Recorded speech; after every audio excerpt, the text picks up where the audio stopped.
Hey guys, tonight we're heading back to ancient Greece. But forget about the philosophers in white robes and the birthplace of democracy. We're going somewhere spicier. A little more intense. We're going to Sparta. And just a heads up, your journey tonight begins with a literal life or death exam just moments after you're reborn. So yeah, you might not even make it past the first 5 minutes of your own story. It's a tough crowd.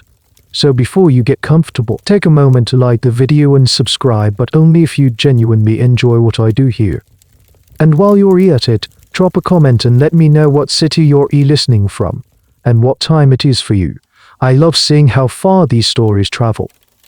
Now, dim the lights, maybe turn on a fan for that soft background hum. And let's ease into tonight's journey together. The first sensation isn't warmth or the soft embrace of your mother. It's the crisp, cool air of the Tagus Mountains biting at your skin. You've just entered the world, but there are no celebratory cries, no cooing relatives gathering around. The air is thick with a heavy, expectant silence, broken only by the crackle of a nearby fire. You're barely minutes old, and you're already on your way to your first, and most important job interview. Your father, a man whose face is a mask of stoic duty, wraps you not in a loving embrace, but in a simple, rough-spun cloth. He carries you from the dimness of your home out into the stark light of Laconia. His steps are firm, purposeful. This isn't the walk of a proud new parent, it's the walk of an official submitting a state asset for inspection. You are that asset.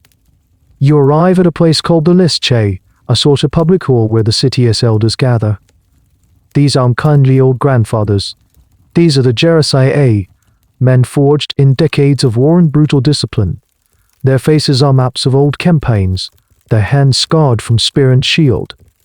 They sit in a solemn row, their gaze passing over you with the detached scrutiny of a craftsman examining a tool.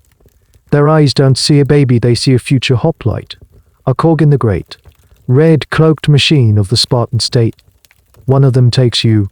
The hands are coarse, calloused, and surprisingly methodical. They turn you over, stretching your tiny limbs, running a thumb down the length of your spine. They are checking for imperfections, for any sign of weakness or deformity that might render you unsuitable for a life of relentless martial service. It's the world's most terrifying quality control inspection. You can't cry out, or perhaps you do, but it makes no difference. Your plea is just noid of tradition. Before the final verdict, there's one last strange test, a piece of Spartan lore that sounds almost like a dark fairy tale. You're bathed not in warm water, but in wine. The theory, as later writers like Plutarch would tell it, was that the pure, unmixed wine would cause a weak or epileptic infant to convulse and perish, while a strong, healthy one would be tempered by it, emerging hardier.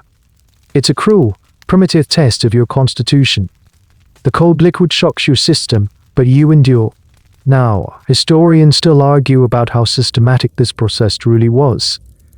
Was every single baby brought here for this cold, objective judgment, or was it a fate reserved for those with obvious frailties? Some suggest the whole story might have been exaggerated by Sparta rivals, like Athens, to paint them as unfeeling monsters. The truth, as is so often the case, is probably lost somewhere in the haze of propagandian time. But for you in this moment, the scrutiny feels terrifyingly real. There is a long heart-stopping pause. The elders murmur to each other in low, clipped tones. Your entire existence hangs on their next gesture. A quiet nod in one direction means life. It means you are deemed fit for purpose. A nod in the other direction would have meant a one-way trip for your father to a deep chasm at the foot of the mountains, a place they called the Apio de Te, the place of rejection. There, you would be left to the elements. Then, a grunt of approval, one of the elders hands you back to your father. The verdict is in, you pass. You are worthy, but don't mistake this for an act of compassion. You haven't been granted a life out of love, you've been granted a function. Your body is not your own, it belongs to Sparta. You are carried back home, returned to the arms of your mother. The relief in the room is palpable, but it isn't the tender relief of a family complete. It's the pragmatic relief of having cleared the first, most unforgiving hurdle. You have survived your birth. But your trials, little Spartan, have only just begun. For the next 7 years, you will remain in the care of your mother, but her job isn't to coddle you. It's to begin hardening you for the world you've just been permitted to join. Your mother takes you back into her arms. There's a faint scent of olive oil and wood smoke about her, the smell of a Spartan household. But the embrace is firm, almost formal. Her name is Gorgo, or perhaps Lampitu, or maybe something simpler. You don't think of her by name. She is simply your mother, a role defined by the state, just as yours is. In a society where the individual is secondary to the collective, personal names feel like a luxury. She is not like the Athenian women you will hear tales of later, secluded in their homes, weaving unmanaging slaves. Your mother is strong. Her arms are toned from athletic training, her gaze is direct and unavingling steady. She too is a product of Sparta's relentless conditioning. Her purpose was never just to be a wife, it was to be the mother of a warrior. And now with you, her life's most important work begins.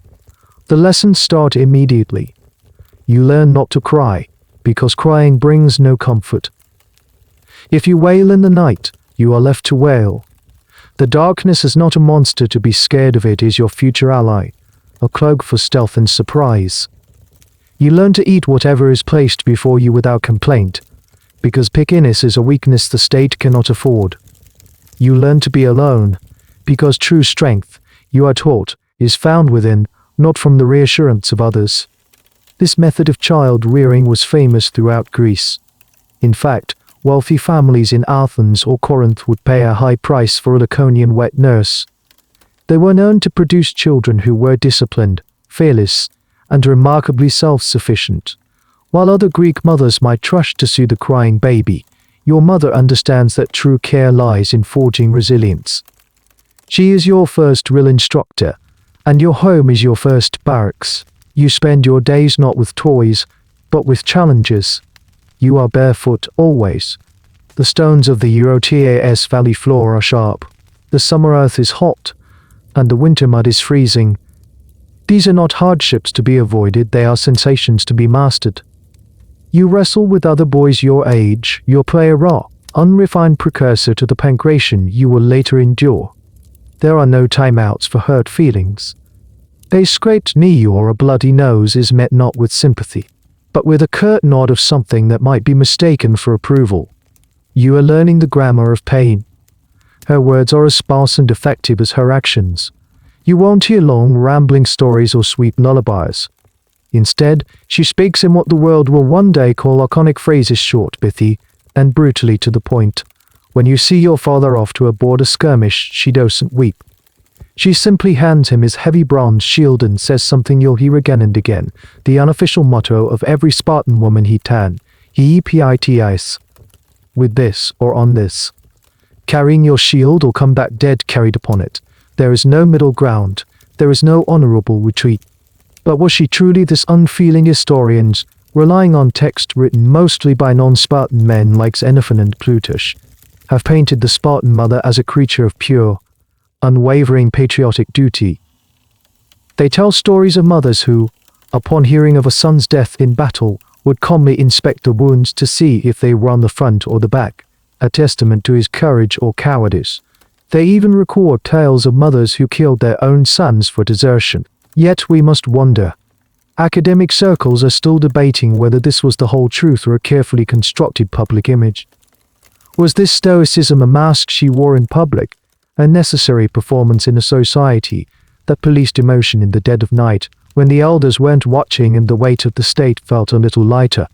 Did she ever look at your sleeping form with a simple, uncomplicated flicker of maternal love? Did her heart ache with the knowledge that on your 7th birthday, you would be taken from her, likely forever? We see the product of her work, the stoic warrior, but the private emotional cost to her is a ghost in the historical record.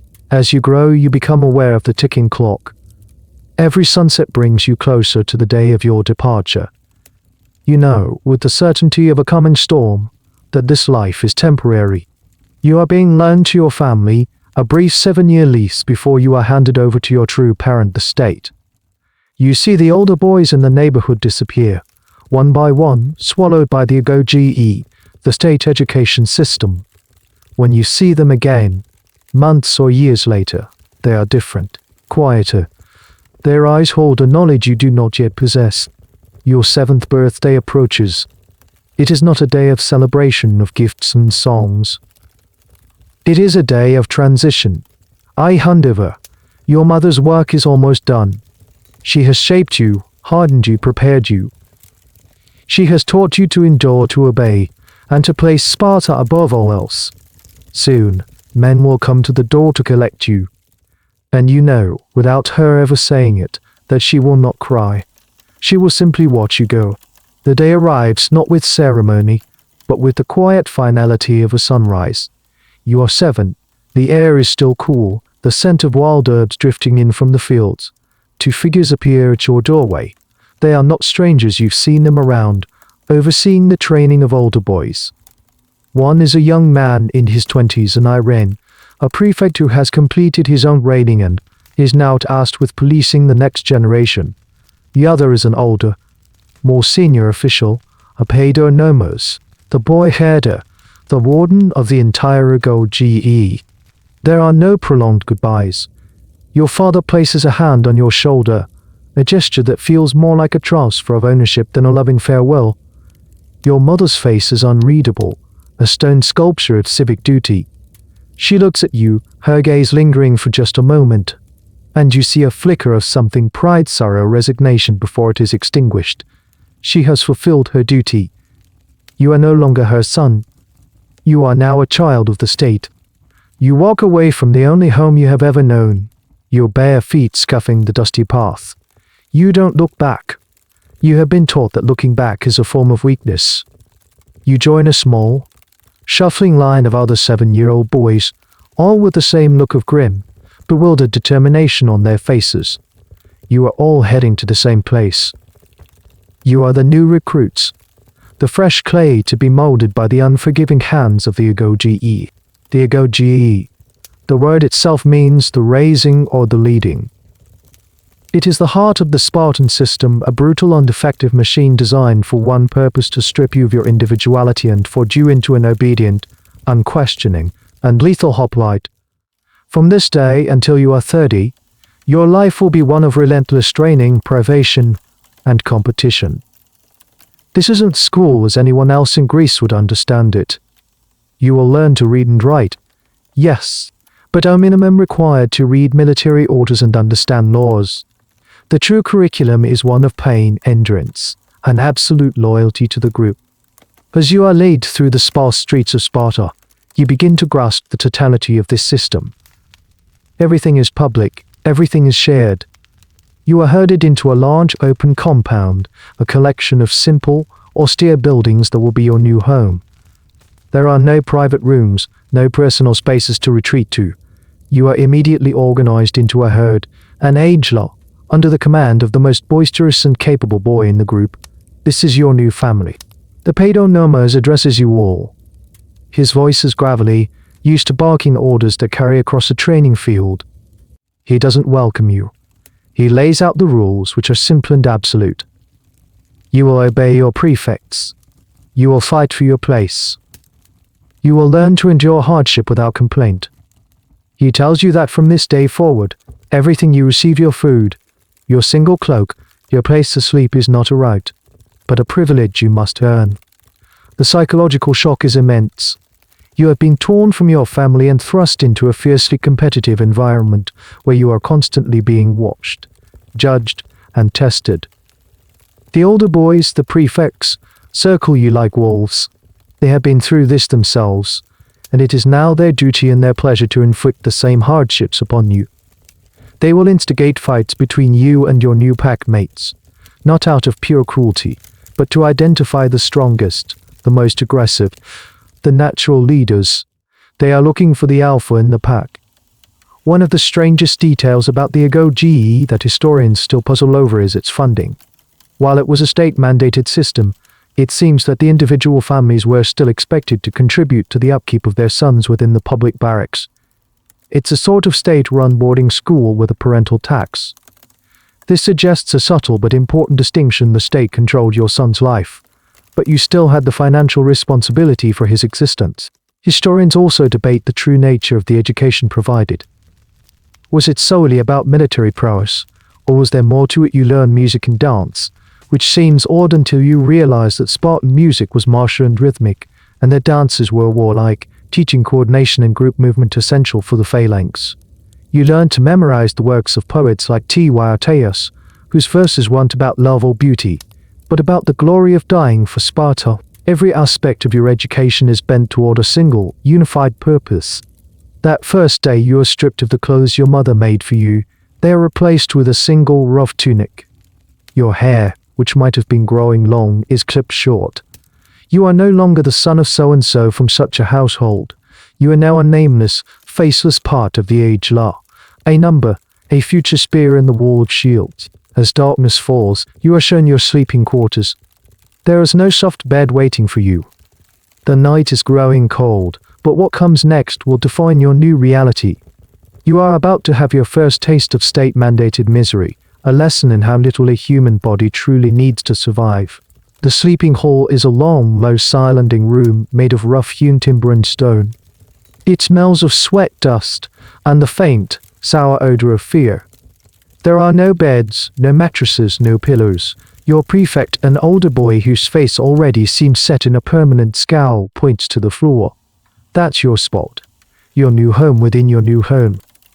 He then gestures towards a pile of reeds in the corner. You and the other new arrivals are ordered to go to the banks of the Euphrates River and gather them with your own hands. You're not allowed to use a knife or any tool.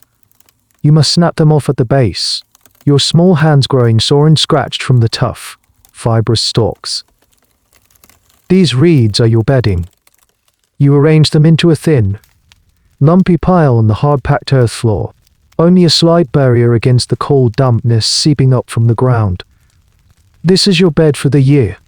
In the winter, you'll be allowed to add thistle down for a bit of extra insulation, a luxury you have to earn. Then comes the matter of clothing. You're handed one garment. A single, coarse tunic called a phoenikes, dyed a deep crimson. This cloak is your uniform, your blanket, and your only possession in the world. You're expected to wear it year-round, through the scorching Laconian summers and the surprisingly bitter winters, when snow dusts the peaks of the Tagetos.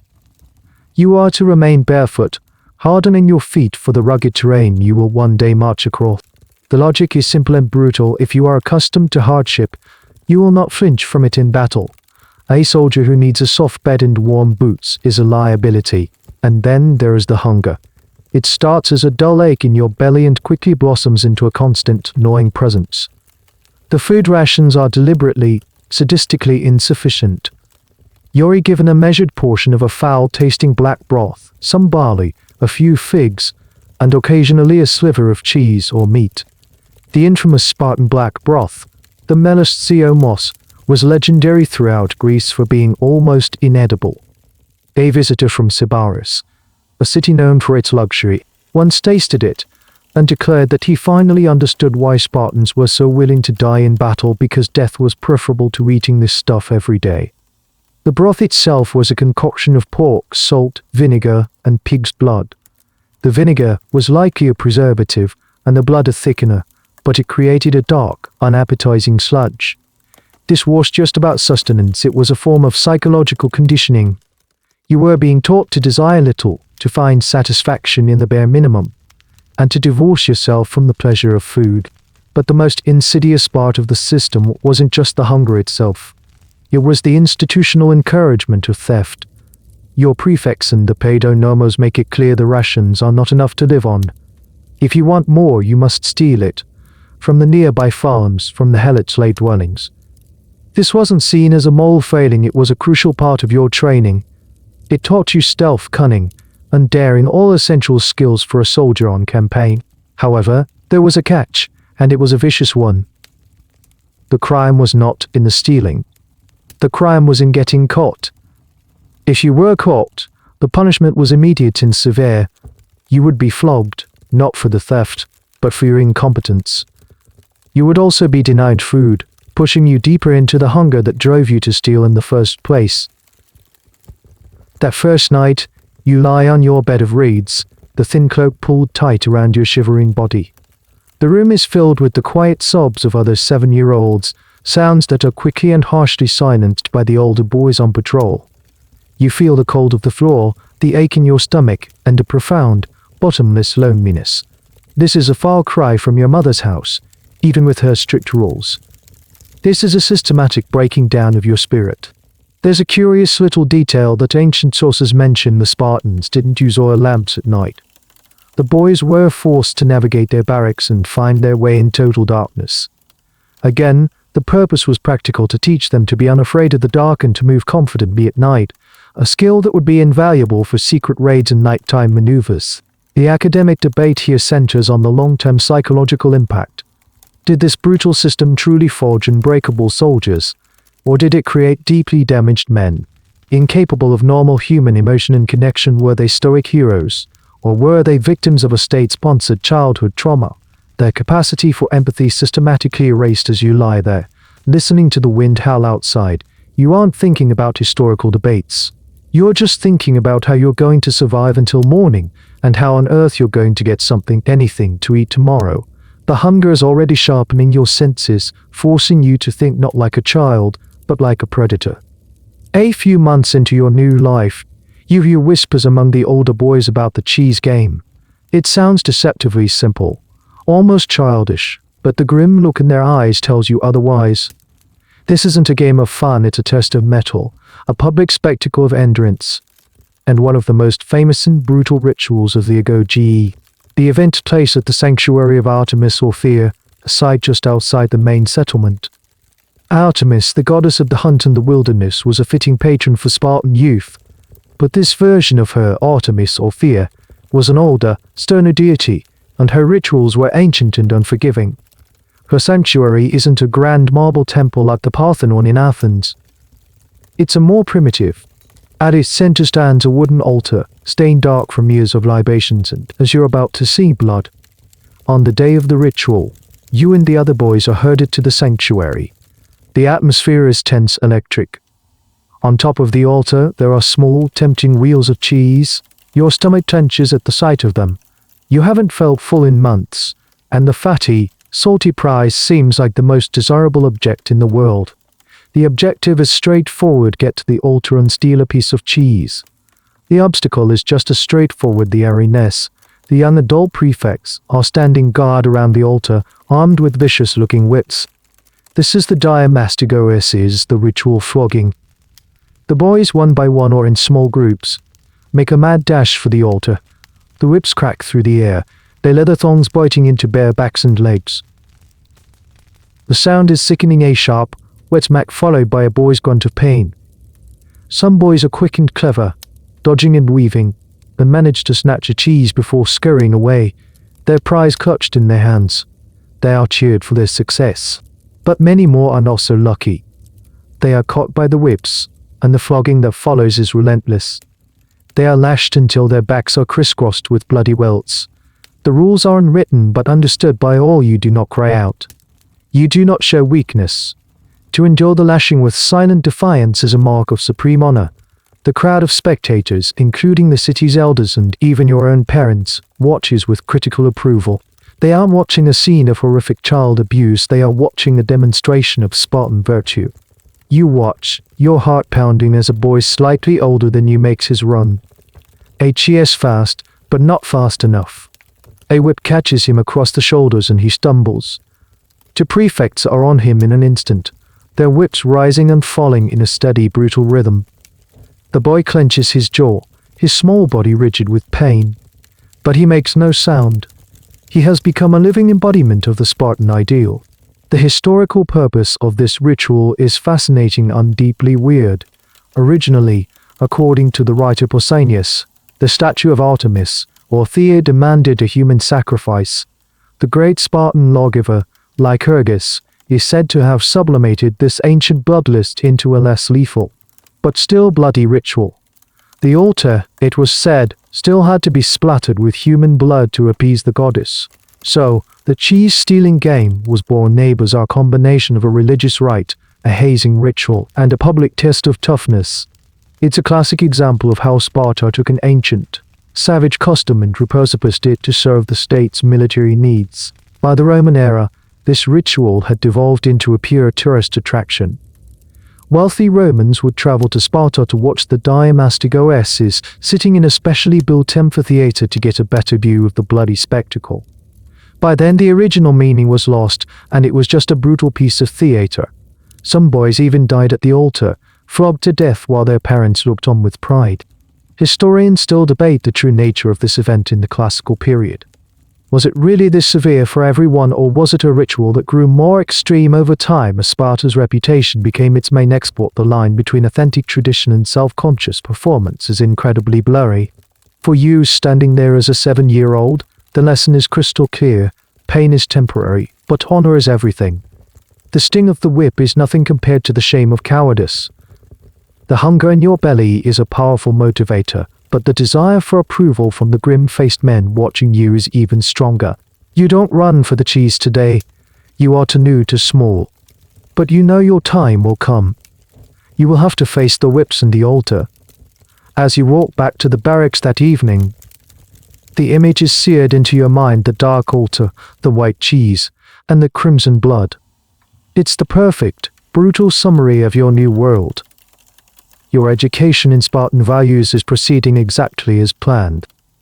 The cheese ritual hammers home a lesson that has been brewing since your first day in the agoge. Survival depends on your own cunning. The state provides the problem hunger, and it's up to you to provide the solution. Your education in theft now begins in earnest. It's a strange sort of schooling. There are no textbooks or lectures. The lessons are taught in hushed tones by the older boys, passed down like secret knowledge.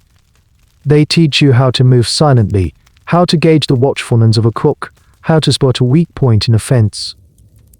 You learn the rhythms of the community: when the helot farmers are in the fields, when the communal kitchens are least guarded, when the storehouses are being restocked. Your first attempts are clumsy and terrified. You might try to snatch a loaf of bread from a baker's stall in the sparse agora, your heart hammering against your ribs. Or you might sneak into a private garden at dusk to pull up some turnips, every rustle of leaves sounding like a thunderclap. More often than not, you fail. You get spotted by a vigilant adult or an older boy who was watching you for his own amusement. And the punishment is always the same: a swift, painful flogging from one of the arenes. As the whip bites into your skin, the message is reinforced: you weren't punished for stealing. You were punished for your sloppiness, your failure. Be better. The prefect might grunt, his face impassive. Be invisible, so you learn. You become a student of shadows and silence. You learn to use the darkness, not fear it. You practice walking on the balls of your feet, placing each step deliberately to avoid a snapping twig or loose stone. You train your ears to pick out the sound of footsteps from the chirping of crickets. Your senses, sharpened by constant hunger, become preternaturally acute. This state-sanctioned criminality had a very clear purpose. A soldier on campaign couldn't always rely on a supply line. The ability to forage, to raid enemy territory for supplies, to live off the land, these were not minor skills, they were essential for survival. The Spartan army was famously unburdened by the long baggage trains that slowed other Greek armies down. This was, in part, because every Spartan soldier was a graduate of this school of hard knocks, an expert in self-sufficiency and expropriation. You and your pack mates in the age lost start to work together. It's your first taste of small unit tactics. One boy creates a diversion while another slips into the kitchen. One acts as a lookout while the others raid an orchard. You learn to communicate with hand signals and quiet whistles. You learn to trust the boy next to you, not out of friendship, but out of friendship. The pack that eats together, schemes together. One of the oldest little details to come out of this tradition is the story of the boy and the fox, as told by Plutarch. It's a famous, if possibly apocryphal tale. A young Spartan boy, desperate for food, managed to steal a live fox cub, planning to kill and eat it later. He hid it under his cloak as he was walking back to the barracks. On the way, he ran into some of the prefects. They stopped and began to question him. To reveal the fox would be to admit his theft and his success, but to be caught would mean a beating. So as they questioned him, the boy stood there unflinching, while the terrified fox, hidden under his cloak, clawed and bit at his stomach. He held a casual conversation, never betraying a hint of the agony he was in, until the prefects, satisfied, moved on. The boy then walked away, only to drop dead, having been disemboweled by the fox. The moral of the story for a Spartan was not don't steal foxes. The moral was that this boy was a hero. He had chosen death over the dishonor of being discovered. He had demonstrated perfect self-control. It's a story that perfectly encapsulates the twisted logic of the ego ge. Now, was this story true? Almost certainly not in its literal details. Historians widely regard it as a piece of moralizing fiction, a kind of grim fable designed to illustrate the Spartan character for an outside audience. It's the ultimate expression of the getting caught is the only crime philosophy. The academic debate isn't about its truthfulness, but about what it tells us about Spartan values and, more importantly, what it tells us about how other Greeks perceived Spartan values. It was a story told to explain a mindset that was fundamentally alien to them. As you get bolder and more successful in your thieving, the hunger recedes slightly, but it never fully disappears. It remains a tool of control, a constant reminder of your dependence on your own wits. You might share your stolen boy in your pack, not out of pity, but to build loyalty, to create a debt. You are learning the basics of leadership and patronage. One evening, crouched in the shadows behind the communal dining hall, you successfully snatch a small wine's coin and a chunk of roasted meat left unattended. As you share it in secret with your closest pack mates, the taste of the forbidden food is intoxicating. But the true satisfaction isn't in sating your hunger. It's in the quiet, fierce pride of a successful mission. You beat the system. You were invisible. You were omnipotent. And in Sparta, competence is the only currency that matters. As you approach the age of 12, something new enters your life. It's a presence, a watchful eye that singles you out from the herd. You are chosen. The one who chooses you is an Aristes, a lover, an adult male citizen, typically a young, unmarried warrior in his 20s. He becomes your mentor, your patron, and your tormentor. This is the beginning of the most complex and controversial relationship in Spartan society. He is not just any man. He is an accomplished warrior, a member of the elite, someone who has already proven his worth to the state. His name might be Agesilaus or Lysander, a name that carries weight in the communal dining halls. He sees something in you, a spark of aggression in the wrestling matches, a cunning in the way you steal your food, a defiance in your eyes during a beating. He sees potential, and it becomes his responsibility to mold that potential. The relationship begins formally. He approaches the paid onomos and declares his intention to take you under his wing. From that moment on, he is held responsible for your development. If you excel and show promise, it brings him honor. If you fail, if you show cowardice or incompetence, the shame falls upon him as much as it does on you. It's a high-stakes sponsorship. His mentorship is all-encompassing. He is your private tutor in the art of being a Spartan. He pushes you harder in training, forcing you to run faster, to throw the javelin further, to hold your ground longer. He quizzes you on the laws of Lycurgus and the verses of the war poets. He teaches you the unwritten rules of Spartan society, the intricate web of honor, shame, and obligation that governs everything. He is your guide through the brutal landscape of the ego ge. But this relationship is far deeper and more fraught than simple mentorship. It is also deeply romantic and, by modern standards, profoundly disturbing. The Greek term for it is paideristia or pederasty. This wasn't unique to Sparta. It was a common practice across much of ancient Greece, particularly among the upper classes. However, in Sparta, it was not just a private matter, it was integrated into the very fabric of the state's educational system. The bond between the Aristes, the adult lover, and the Eromenos, the beloved boy, was considered the highest form of love in Sparta. It was seen as a noble relationship that tempered the boy, taught him virtue, and created a powerful emotional bond that would later to battlefield. The idea was that a soldier would fight more fiercely to protect and impress his lover fighting beside him in the phalanx. The exact nature of the physical relationship is a subject of intense academic debate, Was it openly sexual? The philosopher Xenophon, a great admirer of Sparta, insisted that the Spartan version of this relationship was purely platonic, a chaste love focused on the boy's soul and character, not his body. He claimed that Lycurgus had outlawed physical intimacy, viewing it as base and unworthy. However, other sources like Plutarch, writing much later, suggest a more complicated picture. He implies that while the ideal was chaste, the reality might have been different. Most modern historians are skeptical of Xenophon's idealistic portrayal. They tend to believe that these relationships did have a physical, sexual component, much like they did in other Greek city-states.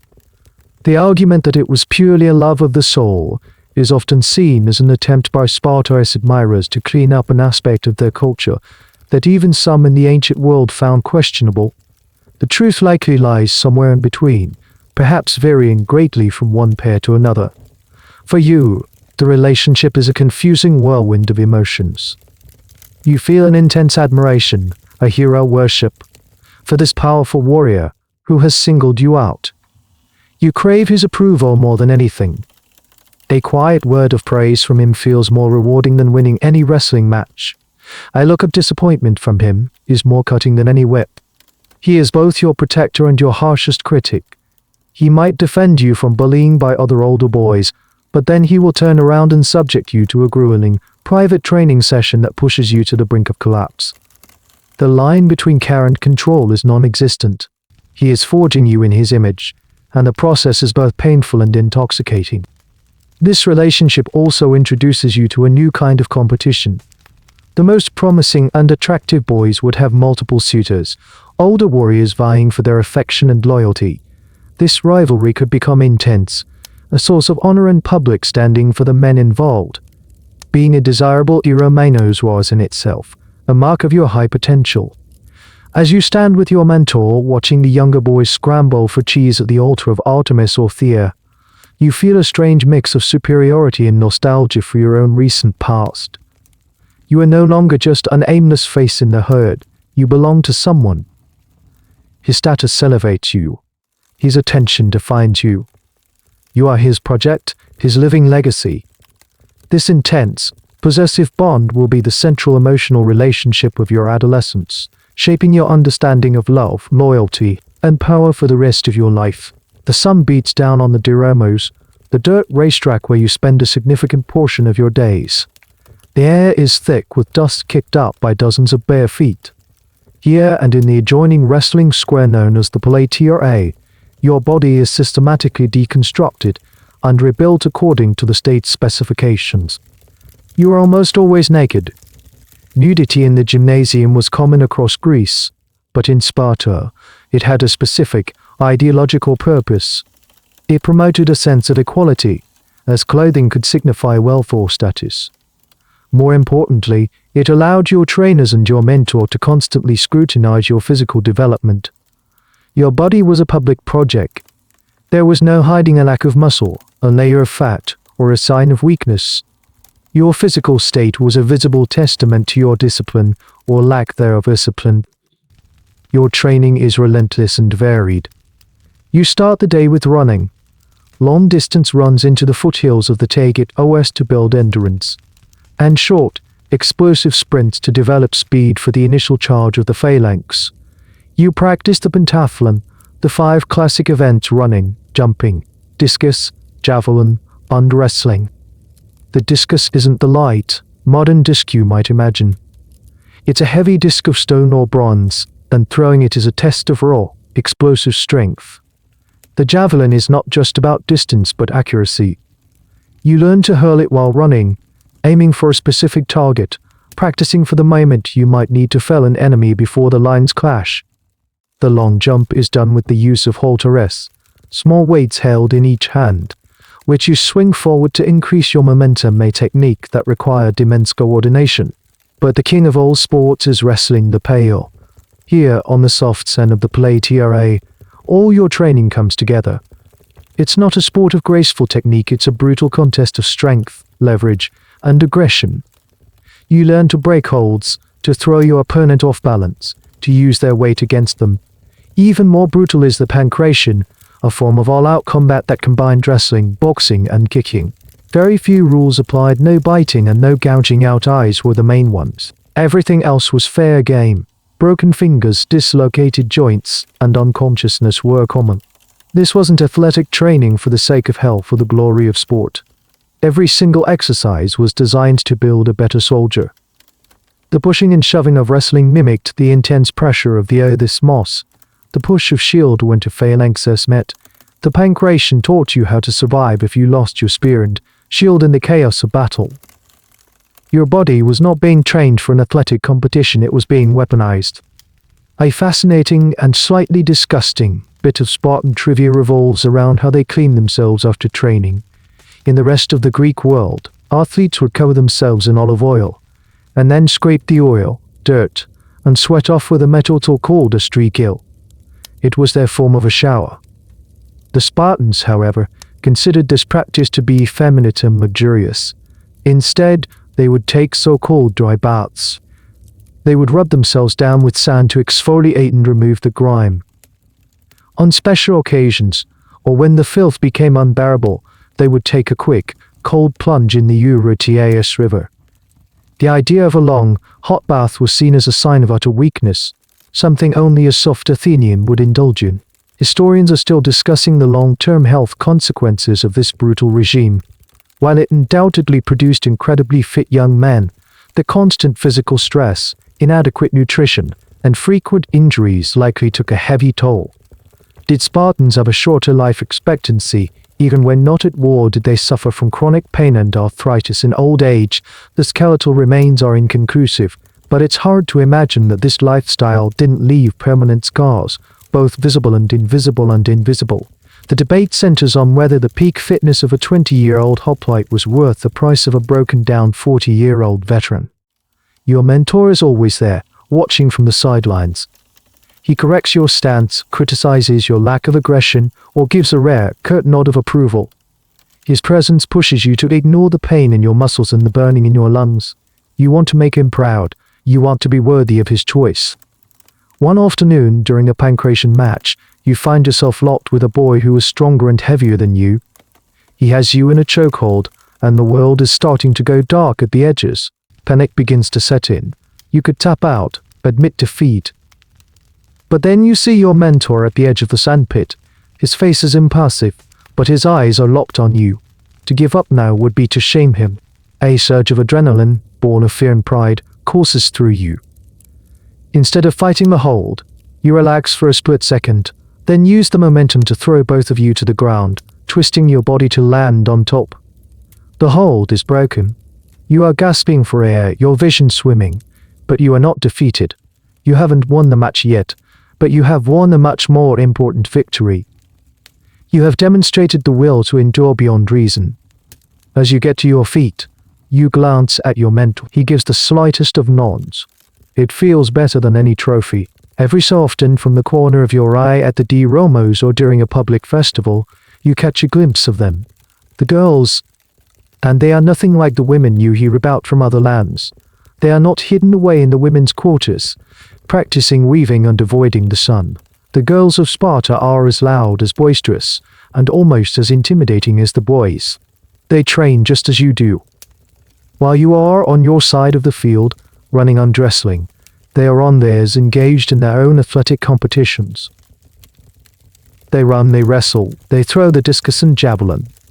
They are strong, tanned, and muscular, their movements confident and unrestrained.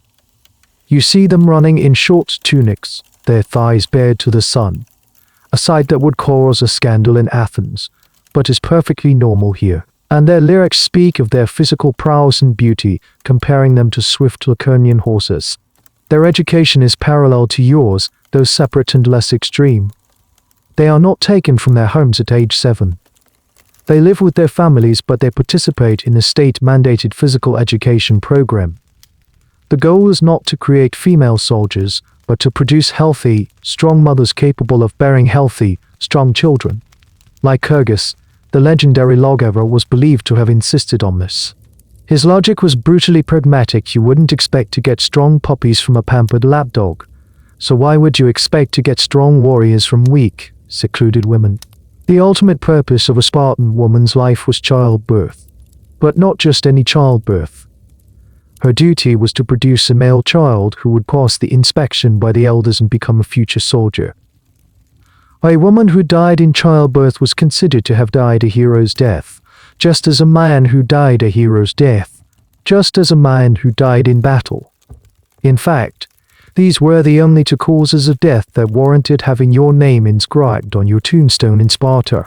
It tells you everything you need to know about what the state valued creating soldiers and dying as one. So you watch them.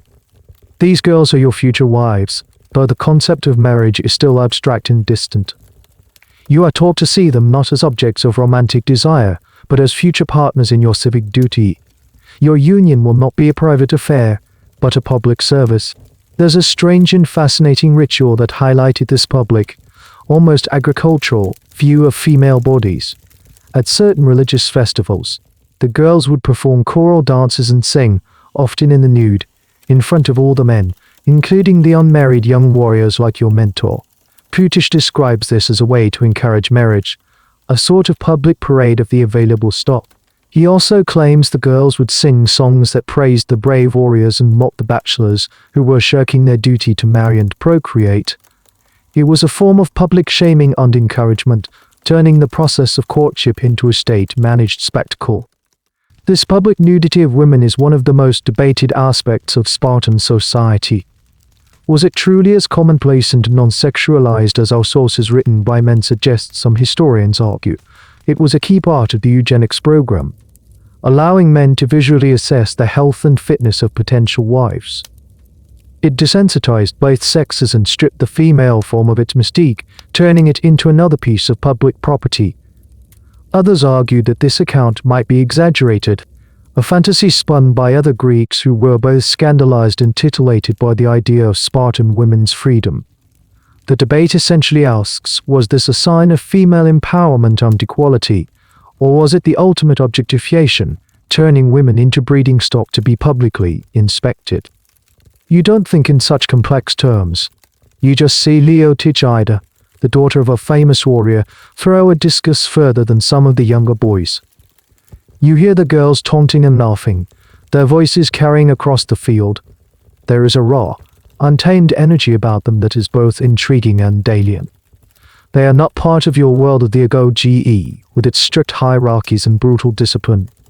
But their world is just as demanding in its own way. They too are under immense pressure to be physically perfect, to be worthy of bearing a Spartan. They too are cogs in the great machine.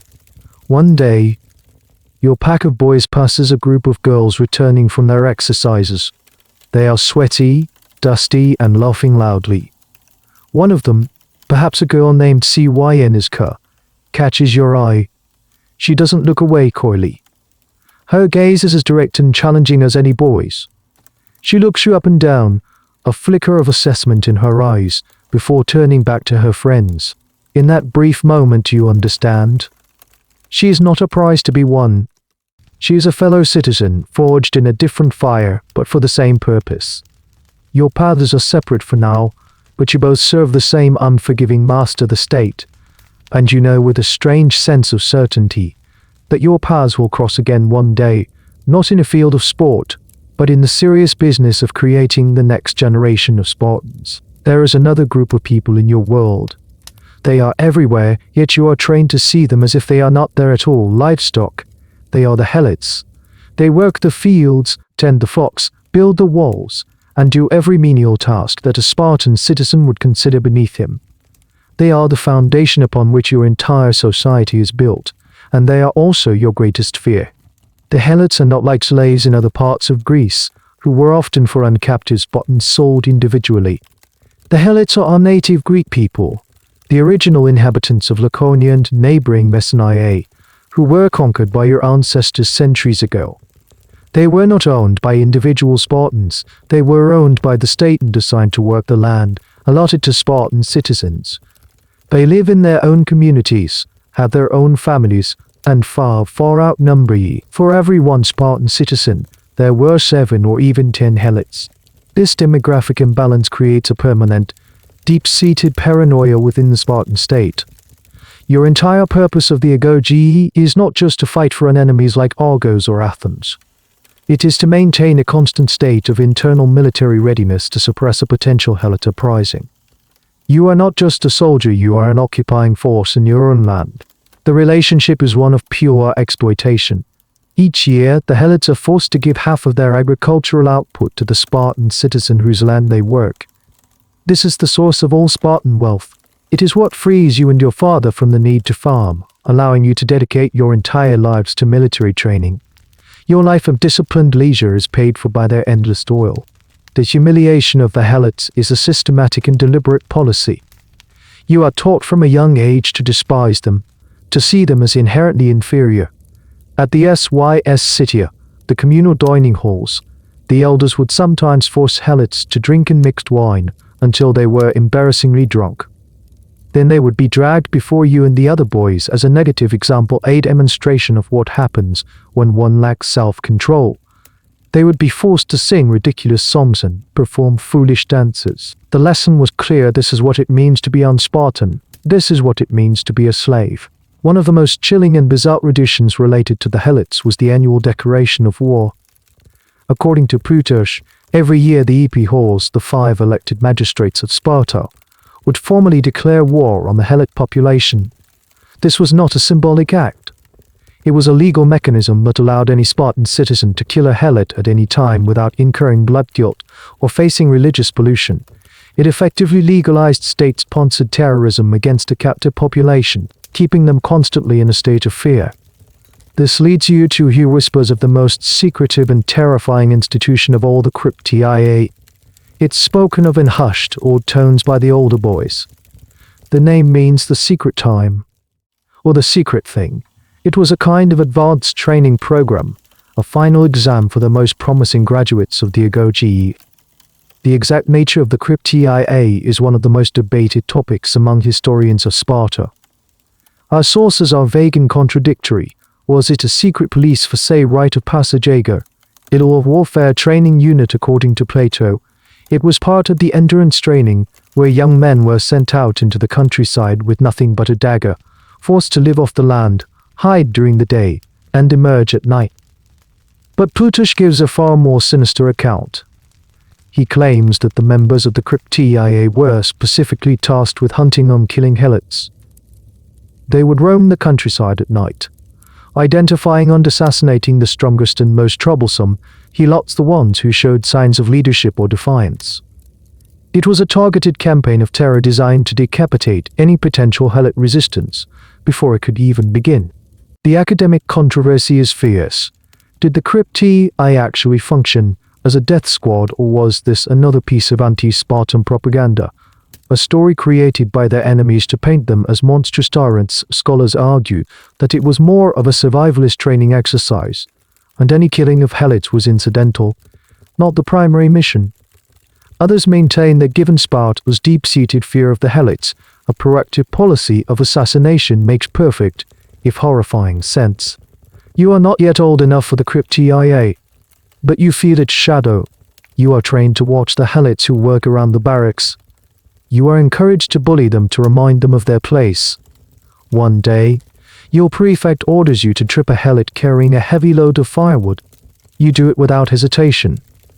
The man stumbles, his load scattering in the dust. He looks at you, and for a fleeting moment, you don't see an inferior being, you see a man, weary resentment that chills you more than any flogging. He says nothing, gathers his wood, and moves on. In that moment, you grasp the fragile, violent truth of your world. The comfort of your life, the very ground beneath your feet, is built on a volcano of repressed hatred. You understand that the drills, the whips, the hunger, it's all part of a larger, desperate effort to keep the volcano from erupting. The helots are the reason you must be hard, because the masters are few, and the slaves are many. As you grow into your mid-teens, you become more aware of the cryptia.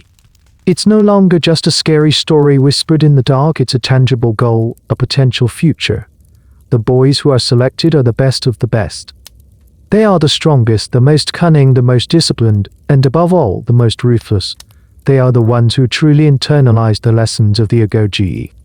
You watch as one of the most respected boys in your age law, a quiet, intense youth named Brasidas, is chosen.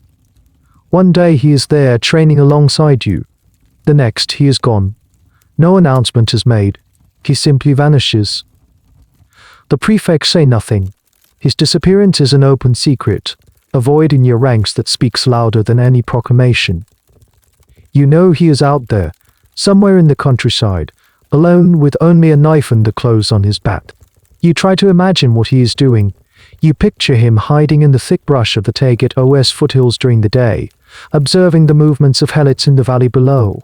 He would be watching for the ones who walked with too much pride, the ones whose bodies were wrong and unbent from their labor, the ones who commanded respect among their fellow slaves.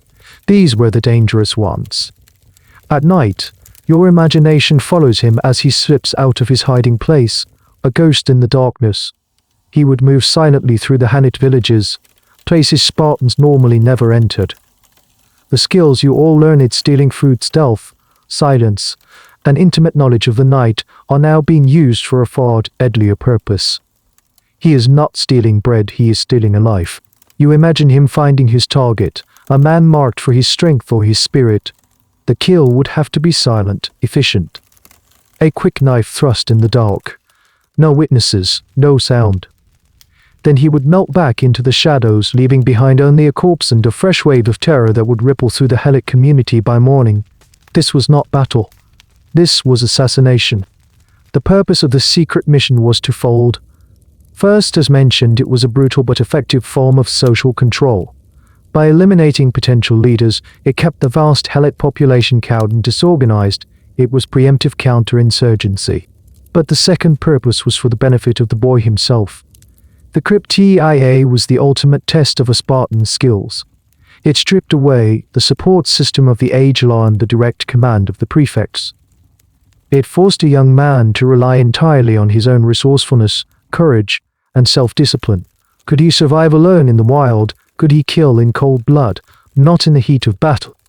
But in the chilling quiet of the night, could he become a predator? It was the horrific final step in erasing the last vestiges of childhood compassion and forging a pure instrument of the state. One of the most peculiar details about the cryptia is its ambiguous administrative status. Who was actually in charge? The EP seemed to authorize it, but who selected the candidates, who gave them their orders? The secrecy surrounding the institution is so complete that it leaves historians with more questions than answers. It operated in a gray zone, a state-sanctioned activity that was simultaneously denied and celebrated. This ambiguity was likely intentional, allowing the state to benefit from its actions while maintaining a degree of plausible deniability. The academic debate rages on. Some scholars, like the French historian Henri-Irénée Moreau, saw the cryptia as a fundamental, defining institution of Sparta, a brutal rite of passage that turned boys into men. Others, like the British scholar Paul Cartledge, view it more as a specialized secret police or special forces unit, not something every top graduate went through. But a tool used when the threat level from the Helots was particularly high. Was it a routine part of the education, or an emergency measure? The evidence is simply too thin to say for sure. Months later, Brasidas returns. He slips back into the barracks as quietly as he left. He is thinner, his face is leaner, and there is a new, unsettling stillness in his eyes. He looks older than his years. No one asks him where he has been or what he has done. The questions are forbidden, and the answers are unthinkable, but you see a change in the way the prefects and even the elders look at him. He has passed a test that you have not. He carries a new kind of authority, a darkness that commands respect. He has seen the true, ugly underside of the Spartan system and has become a part of it. His return makes the cryptia real to you. It's not a myth. It's not a myth. It's the highest honor a young Spartan can achieve before becoming a full-fledged soldier, and as you push yourself harder in the training yard, a new, darker motivation begins to form within you. You don't just want to be a good soldier anymore, you want to be chosen. You want to be one of the ones who is trusted with the state's most secret and brutal work. You want to prove that you, too, are capable of becoming a ghost in the night. You are now in your late teens, perhaps 18 or 19. You are no longer a boy, but not yet a full citizen.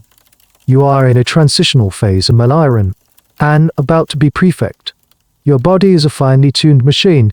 Your mind is disciplined, but you have not yet been tested in the one arena that truly matters: war. You don't have to wait long. Sparta is a state permanently organized for conflict. The borders with Argos are always tense, the ambitions of Athens are a constant threat, and the loyalty of the other cities in the Peloponnesian League always needs reinforcing.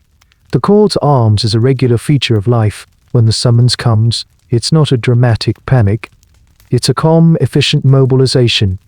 The citizen soldiers of the Homo Ioi, the Simulares, or peers, gather their gear. The helots are marshaled to serve as skirmishers and servants. And you, along with the other youths your age, are attached to the army. You are not yet part of the phalanx itself. You will not stand in the front line, shield locked with shield. Your role is to support, to observe. You march out of the valley of Sparta, part of a long column of crimson-cloaked warriors. The sight is awe-inspiring. Hundreds of men, all moving with the same rhythmic, disciplined gait. Their long hair, a privilege of the warrior class, is carefully combed and oiled. The rhythmic chanting of war paeans begins, a low, resonant hum that seems to make the very ground vibrate. This is the Spartan war machine on the move, and you are its newest, most untested component. The march itself is a lesson in endurance. You carry your own supplies, sleep on the hard ground, and eat the same bland, practical food as everyone else.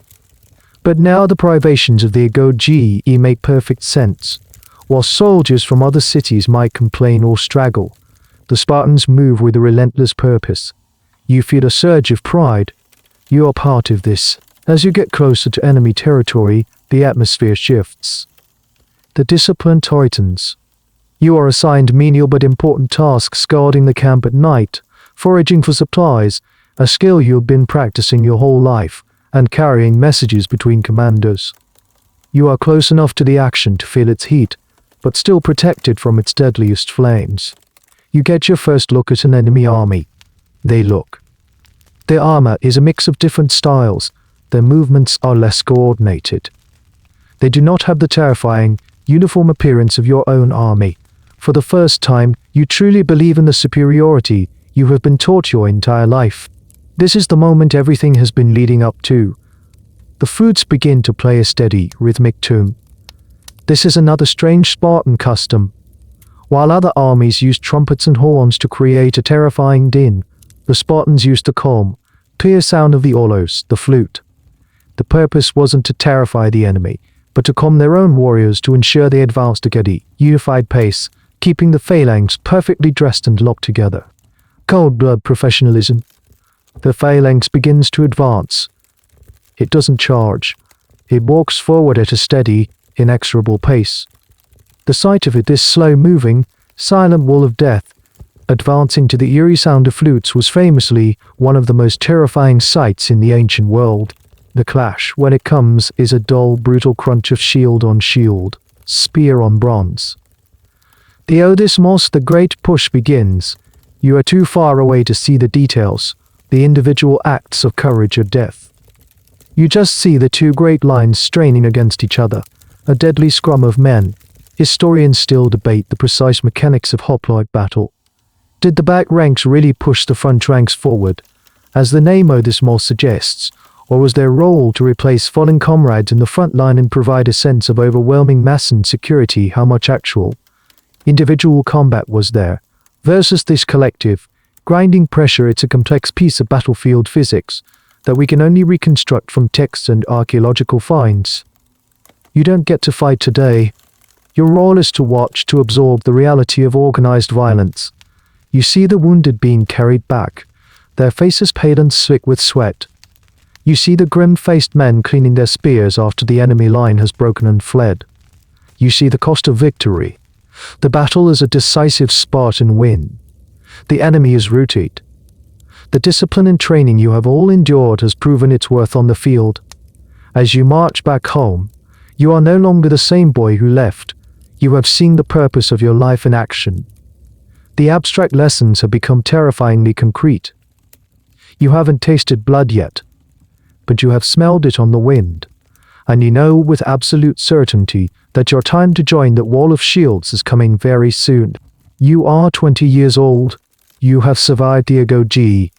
You have survived the whips, the hunger, the brutal training, and the psychological torment. You have seen the edge of battle. Now, you stand at the threshold of manhood. But in Sparta, becoming a man isn't a single event, it's a process of integration. The first and most crucial step is to gain entry into a SYS Citian. The SYS Citian, or dining club, is the core of Spartan civic and military life. It is far more than just a place to eat. It is a brotherhood, a military mess, and a political unit all in one. Every full male citizen, from the kings down to the newest warrior, belongs to one of these clubs. They eat every evening meal here, from the age of 20 until they are old and grey. To not be a member of a SYS Citian is to not be a true citizen. These clubs consist of about 15 men. They are your new family, your permanent pack. You will train with these men, eat with these men, and one day you will stand shoulder to shoulder with them in the phalanx. Your life will depend on their discipline, and theirs on yours. Gaining entry is therefore not a formality, it's an election, and the vote is unanimous.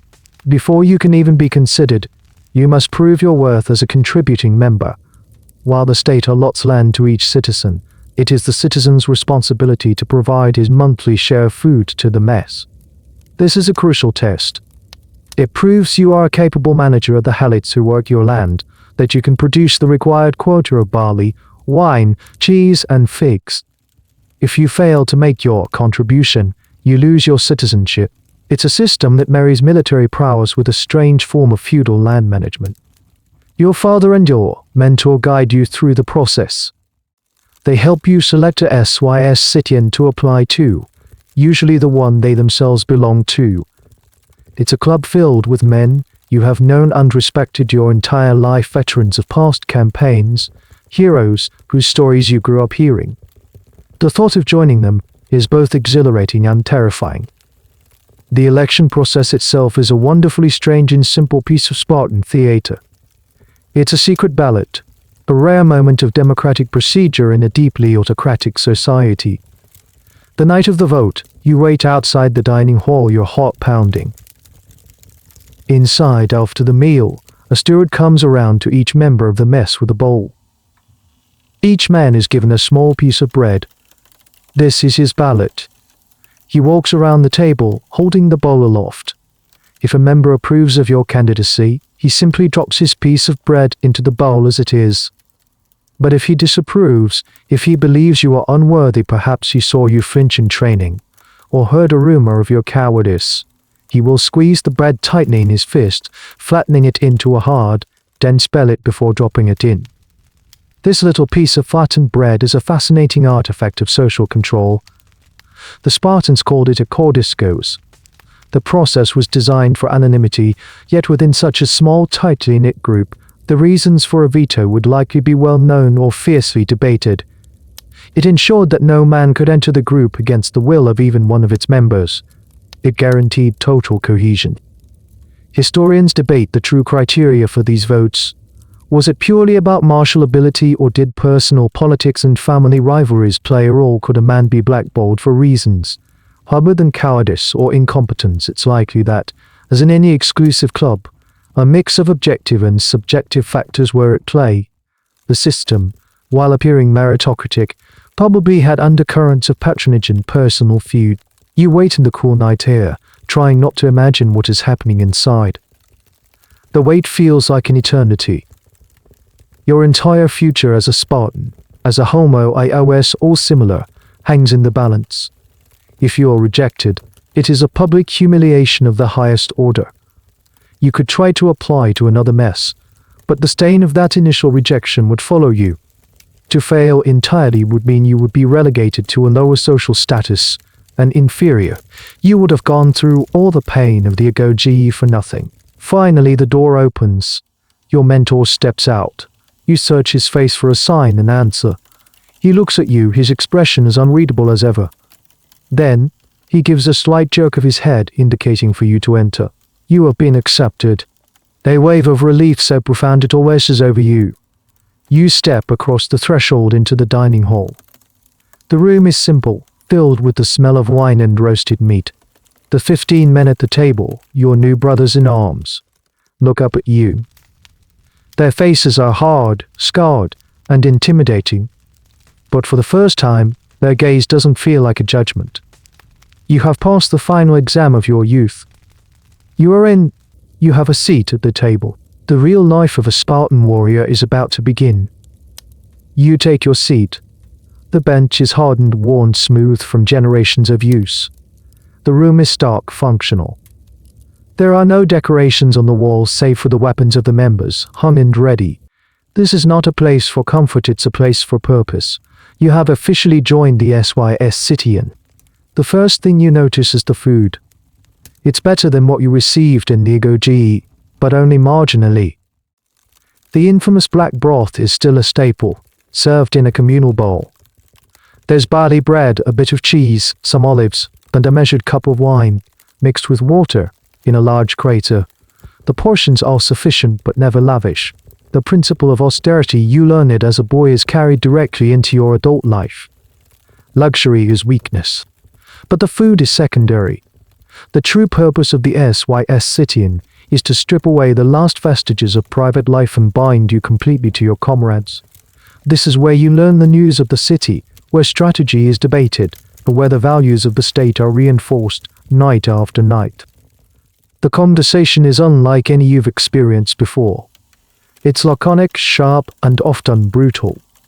The older veterans dominate the talk, sharing stories from past campaigns or grilling the younger members on matters of law and military tactics. It's a continuous, informal education. You are expected to listen more than you speak. If you do speak, your words must be concise and to the point. Long-windedness is met with ridicule. Jokes are common, but they are a specific type of Spartan humor, dry, cutting, and often at someone else's expense. It's a way of testing each other, of keeping egos in check. If you are the target of a joke, you are expected to take it in good humor. To show offense is to show weakness. It's a form of verbal sparring that mirrors the physical sparring of the training yard. One of the most peculiar customs of the SYS Citian involved the dessert. After the main meal, the mess arch or head of the mess might call for the EPA chakelon, which was an extra dish provided by the wealthier members. This might be a bit of game from a successful hunt, or some choice produced from their estate. But here's the strange part. Plutus tells us that a boy, often the son of one of the members, would be brought in to steal this dessert. It was a formal, ritualized theft. The boy would have to sneak into the hall and snatch the food without being caught by the men. It was a game that served as a link between the adult world of the SYS Citian and the youthful training of the EGOGE, a constant reminder of the value of cunning and stealth. You also learn about the strict rules of membership. Your monthly contribution of barley, wine, cheese, and figs is non-negotiable. This contribution was called a fidetion. Failure to provide it, perhaps due to a bad harvest or poor management of your helots, would result in you being expelled from the mess and losing your status as a full citizen. You would become a hypermeion, an inferior. This economic pressure was a powerful tool for ensuring that every citizen remained a productive member of the ruling class. The academic debate here focuses on the social and political power of the SYS Citia. Were they just dining clubs, or were they the real locus of power in Sparta? More influential than the official assembly, it's believed that political careers were made and broken in these rooms. The 15 men in your mess were your primary political unit. Their loyalty and support were essential if you ever hoped to be elected as an EPH or a member of the JRSIA. The clubs were a network of patronage and power, a system of old boys clubs that ran the state from behind the scenes. As a new member, you are essentially an apprentice. You listen to the debates about a new treaty with L, is all the recurring troubles in Mess and IA. You hear the veterans critique a recent military decision, their analysis sharp and practical. You learn the intricate dance of Spartan politics, which is less about flowery rhetoric and more about reputation, honor, and the quiet backing of powerful men. One evening, an older veteran named Teleclus turns to you. He fought at the famous Battle of Thermopylae in his youth. His face is a roadmap of old scars. Boy, he grunts. What is the law regarding the inheritance of a daughter's dowry if her husband dies without a male heir? The question is sudden, out of the blue. Your mind races trying to recall the complex legal codes you were forced to memorize. You stammer out an answer, citing the appropriate section of the great IHTRA, the Spartan Constitution. Telecus just grunts. He doesn't say if you were right or wrong, but the whole table was listening. It was a test. Your knowledge, your composure, your ability to think under pressure, everything was being evaluated. You realize that the agoge never truly ends. It just changes form. The barracks has become this dining hall. The prefects have become these veterans. The training is no longer just physical, it is now social and political. You are still being forged, still being tested, every single day, and the price of failure is still just as high. You have a place at the table, but your life is far from your own. From the age of 20 until 30, you are, for all intents and purposes, a full-time soldier living in a state of constant readiness. You are a homo ios, one of the similar S, but your life is still primarily based in the barracks with your mess mates. Your private life is practically non-existent. Your days are structured and repetitive, an extension of the discipline you've known your whole life.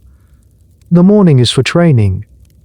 You are no longer a boy learning the basics, you are a hoplite honing his craft. You practice phalanx drills endlessly, learning to move as a single organism. You march wheel, and shoulder movements are pure muscle memory. The goal is to make the collective will of the unit supersede any individual instinct for survival. The afternoons might be spent in other civic duties, managing your estate from a distance, or participating in the public life of the city. But the core of your existence remains military. You are the standing army, the rapid response force that ensures Sparta's dominance and keeps the helots in their place. You are now allowed to grow your hair long. This was a distinctive mark of the Spartan warrior. While the rest of Greece saw long hair as a sign of aristocratic luxury, for you it is a symbol of your status as a free man, one who does not have to labor. It is a visual cue that your only profession is war. Before a battle, you will carefully comb and dress it, a ritual of calm preparation that was said to unnerve your enemies. But even as a full-fledged warrior, you are still under the constant scrutiny of your elders. The older men, the veterans of the SYS Citian, can and will correct your behavior at any time, in public or in private. The culture of surveillance that defined your childhood continues into your adulthood. There is no escape from the judgment of the collective. A strange and often overlooked aspect of this period of your life is your economic situation. You are a landowner with a KLROs, and the helots who work it, but you have very little to do with it directly. The management is likely overseen by a relative or a trusted helot foreman. Furthermore, you have almost no use for money. Spartan law famously forbade the use of gold and silver coinage, a measure to curb luxury and corruption. Instead, Sparta used a bizarre form of currency, iron rods or spitzo bloi. They were heavy, cumbersome, and had very little value. The idea, as told by Plutarch, was to make the accumulation of wealth physically difficult and pointless. You couldn't hide your fortune under the mattress if your fortune was a ton of iron rods. You couldn't easily bribe someone or buy imported luxuries. This forced reliance on the land in the SYS Citian for your daily needs. It was another tool to divorce you from the temptations of the outside world and bind you to the Spartan system. Of course, historians have long debated how strictly this anti-money rule was enforced. By the time of the Peloponnesian War, it's clear that Spartan commanders abroad handled vast sums of gold and silver, often from their Persian allies. Did this wealth corrupt the system? Absolutely. The tension between the official ideology of austerity and the realities of imperial power created deep fissures in Spartan society. Was the iron money a genuine economic policy or a piece of moralistic propaganda that Sparta told about itself? The answer is likely a bit of both. Your life is one of supreme confidence and supreme constraint. You are a member of the most feared military force in the Greek world. Your identity is secure. Yet, you have less personal freedom than a poor farmer in Attica. You cannot choose your profession, you cannot live where you want, and you cannot even eat a meal with your own family. And this brings you to the next, most pressing duty that the state demands of you: marriage. You are in your early to mid-20s. It is time for you to procreate, to create the next generation of soldiers.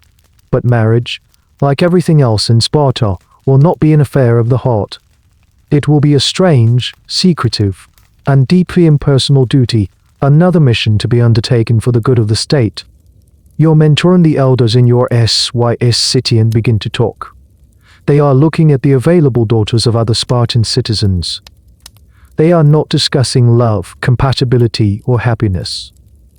They are discussing bloodlines, physical fitness, and the potential for producing strong offspring.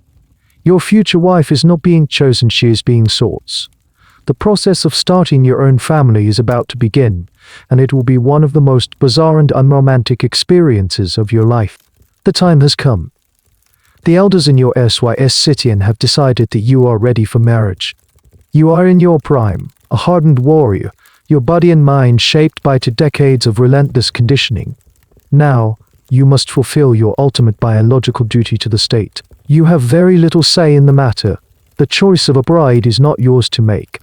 It is a calculated decision made by your family and your patrons, a strategic alliance designed to produce the best possible offspring.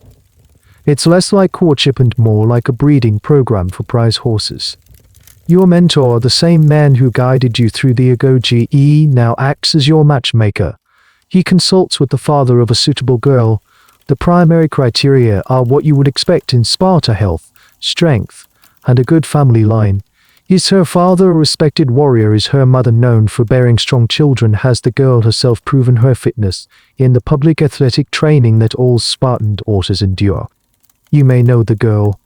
You have likely seen her at festivals or from a distance at the training grounds. Perhaps it is Cynska, the girl whose direct gaze you met years ago. You know her reputation. She is a formidable athlete, and her brother is a hero of a recent campaign. She is considered a good catch, a woman likely to produce strong sons. That is all that matters. There is no romance, no period of getting to know each other, no exchange of loving words. The entire process is transactional.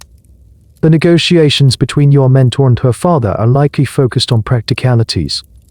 While the bride didn't bring a dowry in the traditional Greek sense, as all land was technically state-owned and allotted, there were still arrangements to be made, ensuring the new household would be economically viable. This cold, pragmatic approach to marriage was a cornerstone of the Spartan system. The goal was eugenics, plain and simple. Lycurgus, the semi-mythical lawgiver, was said to have designed it this way. He wanted to remove all the empty-headed passion from the process and turn procreation into a rational, state-managed enterprise. The love between a husband and wife was considered irrelevant, possibly even a distraction from a man's primary loyalty, which was to his comrades in the SYS city and to the state and to the state. A truly bizarre and frankly quite creepy detail of this matchmaking process comes from Plutarch. He describes a custom where the would-be bridegroom might be allowed to see his potential bride, but not in a normal social setting. Instead, he might get a glimpse of her and other girls as they exercise nude at their own training grounds. This wasn't seen as voyeuristic, it was a practical inspection. It allowed the groom's family to assess the physical health and build of the girl, to ensure she was a fit vessel for breeding.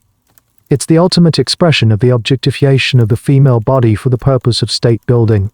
The debate among historians is, again, about the reality versus the ideal. Was every marriage in Sparta arranged this coldly, or was this the official idealized version?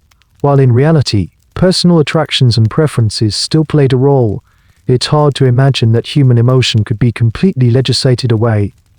Perhaps young men and women did from attachments, and their families, seeing a good match, formalized it. But the official ideology, the story Sparta told about itself, was one of pure, dispassionate pragmatism.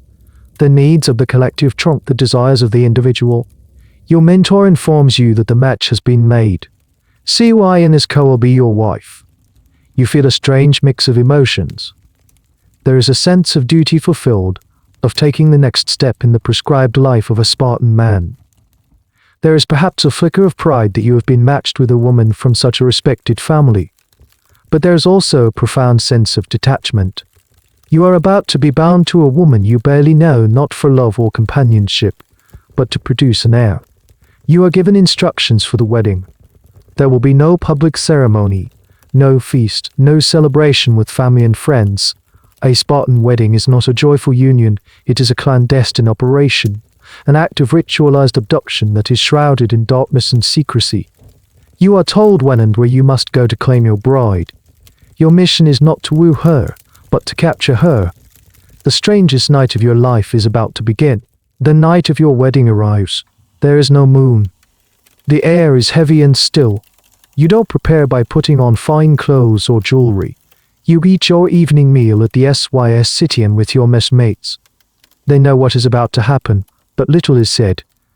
A few knowing glances, maybe a rough pat on the back, but no fanfare. This is a private mission, conducted under the cloak of public silence. After the meal, you slip out of the barracks. You move through the unlit streets of Sparta with the practiced stealth you have honed since you were a boy stealing bread. Your destination is the home of your bride's father.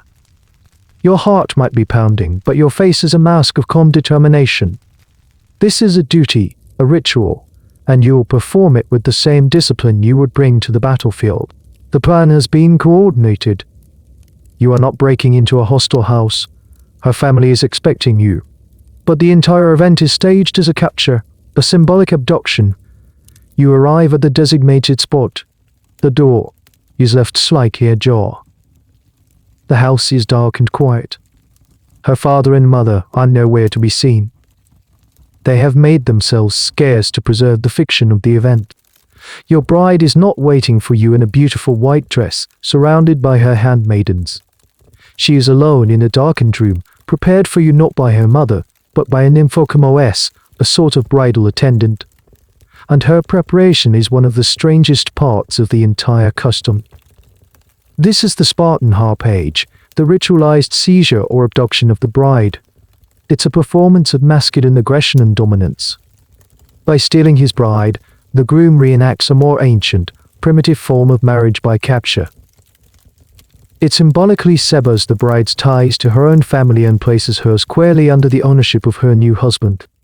Why such a strange and aggressive ritual? The official explanation, according to thinkers like Plutarch, was that it was designed to make the wives more modest and the husbands less wanton. The secrecy and difficulty of the mating were supposed to curb excessive passion and keep the focus on procreation. A man who had to sneak around to see his wife wouldn't become soft or domesticated. He would remain a warrior first and a husband second. Historians, of course, have other interpretations. Some see the ritual abduction as a psychological tool to manage the transition to married life in a society where men and women lived almost entire life only with other men. This ritualized aggression might have been a way to bridge the terrifying gap into a relationship with a woman. For the woman, it was a stark and sudden initiation into her new role. The academic debate centers on the meaning of this ritual. Was it a symbolic fossil, a relic of a bygone era that had lost its original meaning, or was it a vital, functioning piece of social engineering, deliberately designed by the state to shape the sexual and emotional lives of its citizens? Was it meant to create distance and prevent men from becoming too attached to their wives, thus preserving the all-important bonds of the male military unit? The consensus leans toward the latter. The state was actively trying to prevent the nuclear family from becoming the primary unit of loyalty. You move through the dark house, your senses on high alert. You find the designated room. The door creaks open. Inside, it is pitch black. You can barely make out a figure sitting on a simple stool in the corner. This is your bride. This is your bride. You approach her. There are no words exchanged. You are not here to talk. You lift her into your arms. She is strong, as you knew she would be, but she submits to the ritual. You carry her out of her father's house and into the night. You do not take her to a new home that you will share together. That is years away. You take her to a pre-arranged location, perhaps a small, discreet house or room set aside for this purpose. You have captured your bride, but the strangest part of the night is yet to come. When you finally see her in the dim light, you will not see the woman you expected. You will see someone who has been deliberately disguised, her identity temporarily erased. You carry her across the threshold of the small, borrowed room. It is darkened and adorned, smelling of dust and old timber. A single low-burning oil lamp casts long, flickering shadows on the walls. You set her down gently. Now in the dim light, you get your first proper look at your wife. And the sight is deeply unsettling. It's not Cyn's car, the strong, vibrant athlete you've seen at the training grounds. The woman before you has been systematically stripped of her femininity. Her hair, which she would have worn long as a sign of her status, has been shaved to the scalp. Her head is bare, like a young boy's in the agoge. She is not wearing a wedding dress, or even a woman's tunic. She is dressed in a man's cloak and sandals. She sits on a pallet of straw on the floor, waiting for you in the dark, her identity almost completely erased. She is a strange androgynous figure, neither fully male nor female. This is your bride on your wedding night. This bizarre transformation was a crucial part of the ritual. The bridal attendant who prepared her was not just a helper, she was a stage manager for this strange psychological play. By shaving her head and dressing her in men's clothes, she was easing the transition for you, the groom. You, who have spent your entire life in an exclusively male environment, are being introduced to the concept of a wife in the least jarring way possible. The bride is made to resemble, as closely as possible, a boy.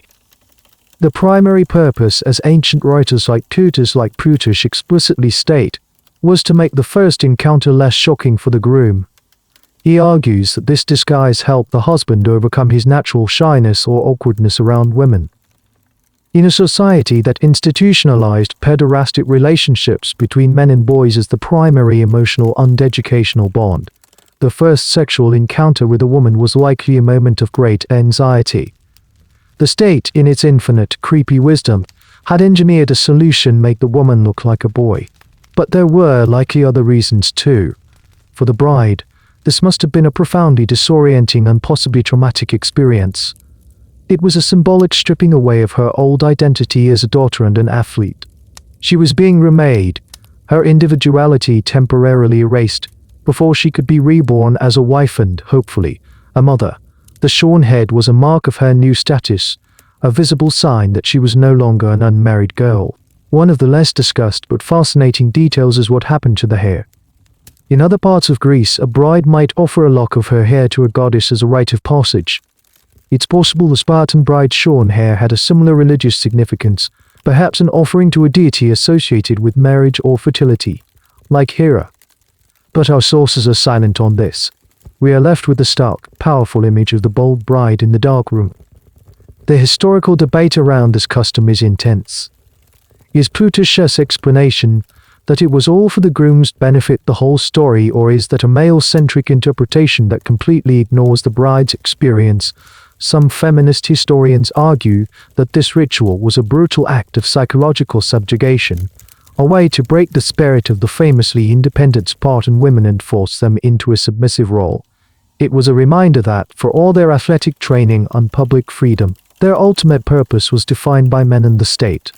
The debate hinges on whether you see this as a clever piece of social engineering or a cruel act of ritualized humiliation. You stand there in the dark room, looking at the stranger who is now your wife. There is no script for this moment. No laconic phrases you are taught. No drill from the training yard that applies here. The state has brought you to this point. But now, you are on your own. The encounter is meant to be brief, almost furtive. You are not to linger. You are not to talk. You are here to fulfill a single, specific purpose, to plant the seed of the next generation. After the act is done, you are expected to leave as stealthily as you came. You must return to your barracks before dawn, to sleep alongside your mess mates as if nothing has happened. You leave her in the dark room just as you found her. As you slip back through the silent streets towards the Spartan, a profound sense of strangeness settles over you. You are now a husband. You have a wife, but your life has not changed at all. You are still a soldier, living in a barracks, your life dictated by the rhythms of training and duty. Your marriage is a secret, a hidden fact, a mission accomplished in the dead of night. And it will remain that way for a very long time. You are now a married man, but your daily life is indistinguishable from that of your unmarried comrades. You wake in the barracks, you train at the dynamos, you eat at the Spartan, and you sleep on a simple cot surrounded by your messmates. Your marriage is a clandestine affair, a secret that is publicly known but privately ignored. This is the rule for all Spartan men until they reach the age of 30. For roughly the first decade of your marriage, you are a secret husband. You cannot live with your wife. You cannot be seen with her in public as a couple. Your relationship exists only in the stolen moments you can manage under the cover of darkness. Visiting your wife requires the same skills you used as a boy to steal food. It is a stealth mission. After the evening meal at the mess, when the older men are deep in conversation and the sentries are looking the other way, you must slip out of the barracks. You move through the night, ever watchful, ever silent. If you are caught leaving the barracks, it is a source of great shame. The crime is not in visiting your wife. The crime, as always, is in the incompetence of getting caught. You arrive at her father's house, or perhaps a small dwelling now assigned to her, and enter with the same caution. Your time together is brief, hurried. The primary purpose of these 30 visits is procreation. The state demands children, and these secret unions are the sanctioned method for producing them. The entire system is designed to ensure that the act of love remains focused on its civic function rather than on personal pleasure or emotional bonding. This enforced separation was, according to Xenophon and Plutarch, a deliberate policy designed by Lycurgus. The reasoning was multifaceted. First, it prevented you from becoming soft or domesticated. A man who spent his nights with his wife might grow too comfortable to attach to the pleasures of home life. His fighting edge would be dulled. By keeping you in the barracks, the state ensured that your primary loyalty remained with your male comrades. Second, the theory was that the difficulty and infrequency of your meetings would keep desire high and make you both more vigorous and fertile when you did meet. It's a rather strange and unscientific theory of eugenics, but it was a core belief. The idea was that children conceived in such a heightened state of passion would be stronger and more robust. Finally, it maintained the strict segregation of the sexes that was fundamental to Spartan society. Men belonged in the world of the barracks and the battlefield. Women belonged in the world of the household and child-rearing. These nocturnal visits were the only permissible bridge between these two separate spheres. A strange but logical consequence of this system was that some men became fathers without ever having seen their wives' faces in the daylight. A man might have several children with a woman he only ever met in darkened rooms. This detail, more than any other, highlights the deeply impersonal nature of Spartan marriage in its early years. The academic debate surrounding this practice is fascinating. Was it as strictly enforced as our sources suggest? Did all men live in the barracks until 30? Some historians propose that there might have been some flexibility, especially for wealthier or more influential men. Perhaps the rule was an ideal that wasn't always perfectly practiced. Others argue that this separation was the absolute bedrock of the Spartan military system and would have been enforced with extreme prejudice. To allow men to live at home would be to dissolve the very glue that held the phalanx together. You live this double life for years. By day you are a hoplite, a brother in arms, your life an open book to the men of your mess. By night, you are a phantom husband, visiting a woman who is both your wife and a relative stranger. You hear news of her through intermediaries. You learn that she is pregnant. There is a quiet sense of pride of a duty fulfilled. But you cannot be there for her. You cannot support her through the pregnancy. You continue your life in the barracks, a father to be in name only. Then the child is born. If it is a girl, it is a respectable outcome. She will be raised to be a strong mother of future warriors. But the true prize, the ultimate fulfillment of your marriage, is a son. A son who can be presented to the elders for inspection, just as you were. A son who can one day take your place in the phalanx in the SYS city. You learn that you have a son, and that he has passed the inspection. He is worthy. A profound sense of relief and civic pride washes over you. You have done it. You have produced a new asset for the state. But you will not raise him. You will have no part in his first 7 years, just as your father had little part in yours.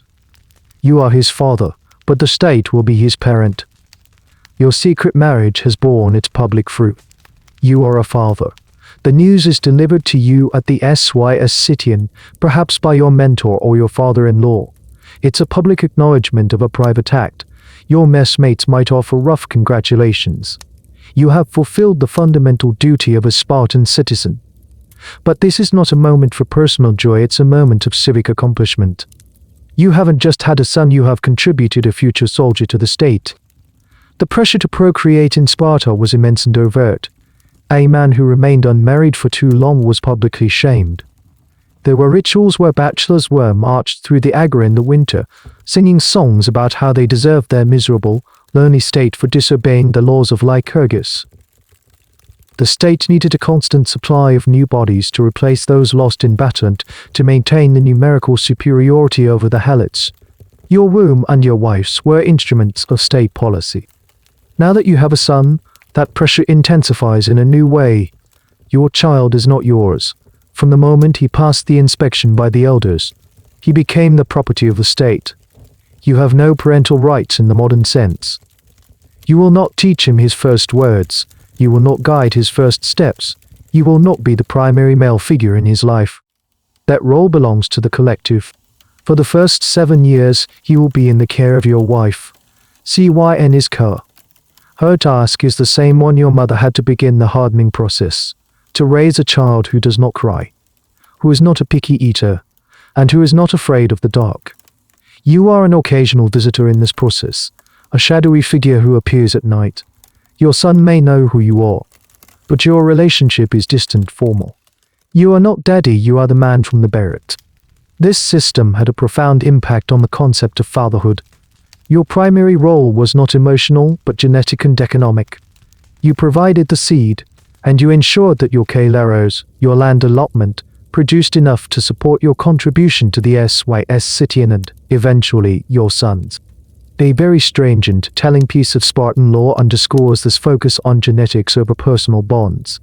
According to Xenophon, if an older man had a young, beautiful wife, but was past his prime and unable to produce strong children, it was considered not just acceptable, but his civic duty to find a younger, more vigorous man to impregnate his wife. The chosen man would be someone admired for his physical and mental qualities, a superior specimen. The child born of this union would be the legal heir of the older husband, with no stigma attached. The goal was not marital fidelity, the goal was to produce the best possible children for Sparta. This practice of former states' ancient adultery or wife-sharing is one of the most alien aspects of Spartan society. It completely detached the act of procreation from the concepts of love, marriage, and sexual exclusivity. A child's biological parentage was less important than its quality and its legal status as a citizen. The academic debate here is lively. Did this really happen often, or was it a theoretical ideal, a thought experiment by philosophers admiring Sparta's ruthless logic? Some scholars argue it was a practical solution to demographic problems, a way to maximize the reproductive potential of healthy women. Others suggest it was likely rare, a recourse only in specific cases of infertility or old age, but one that was ideologically important because it demonstrated the absolute supremacy of the state's needs over individual desires. The very fact that this was considered a virtuous act tells you everything about their priorities. You look at your own situation. You are young and strong, so the pressure to share your wife is not on you. But you see it with some of the older men in your SYS citizen. An esteemed veteran whose own sons have already grown might quietly arrange for a celebrated young warrior, perhaps a recent victor at the Olympic Games, to visit his young wife. It is done discreetly with no shame, only a sense of shared purpose. You watch your own son from a distance. You might see him playing with other boys already engaged in the rough and tumble play that is a prelude to the agoge. You feel a flicker of paternal pride, but it is filtered through the lens of your Spartan conditioning. You see him not as your son, but as a future homo ios, a future messmate, a future link in the chain. Your job is done for now. You have provided the raw material. The state will take care of the rest. You turn your focus back to your duties, to the endless training in the camaraderie of the barracks. Your emotional life is here, with your brothers in arms. Your family life is a series of clandestine meetings and biological imperatives. You are a husband and a father, but above all, and in all things, you are a Spartan. Years pass. You are now in your late 20s. You have several children. Your life continues its strange rhythm, caught between the public world of the barracks and the secret world of your nocturnal family visits. It's during this time that you might be confronted with the practical application of that bizarre law. You once only observed from a distance the sharing of your wife. It may not happen to you directly, but you see it happen in your SYS Citian. A respected comrade, a man you have fought beside, is killed in a border skirmish. He leaves behind a young wife and no sons, only daughters. His family line, his contribution to the state's future military strength, is at a dead end. This is a problem for Sparta. The elders, perhaps even the EP whores, will take an interest. The widow, still young and healthy, is a valuable reproductive asset. She cannot be allowed to remain fallow. A decision is made. A new man is chosen for her, not as a husband in the full sense, but as a procreative partner. The goal is to produce a male heir for the dead man's line. Or perhaps the situation is different. An older, high-status man in your mess, a man with great influence but fading vigor, has a young wife who has not yet produced a son. He looks around the mess table, his gaze falling on the younger, stronger warriors. He might approach you, or another man of your generation known for his prowess in both training and battle. The conversation would be brief, pragmatic, and utterly devoid of jealousy or shame. My friend, he might say, the gods have not blessed my house with a son. My wife is strong. Do your strong. Do your duty for my line and for Sparta. This is not a request, it's an honor. To be chosen for this task is a public acknowledgement of your superior genetic qualities. It is a testament to your merit, your excellence. To refuse would be an act of profound selfishness, a betrayal of the collective good. So you might find yourself in the surreal position of making a stealthy, nighttime visit not to your own wife, but to the wife of an esteemed comrade. The purpose is cold, clinical, and entirely civic-minded. You are a stud, brought in to ensure the production of high-quality stock. The woman, for her part, is expected to comply. Her body, like yours, is ultimately a resource of the state. This practice reveals the core of the Spartan view on relationships. Marriage was not about a personal, exclusive bond between two people. It was a contract with the state to produce citizens. Romantic love and sexual fidelity, the cornerstones of marriage in many other cultures, were secondary, even irrelevant, compared to this primary duty. One of the most curious anecdotes related to this comes from the story of King Anaxandridas IR.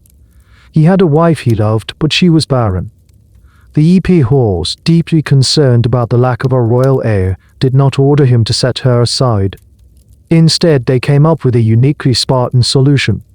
They ordered him to take a second wife while still keeping the first. This was a shocking break from the Greek norm of monogamy. He took the second wife, who promptly gave birth to the future king, Clement's Eye.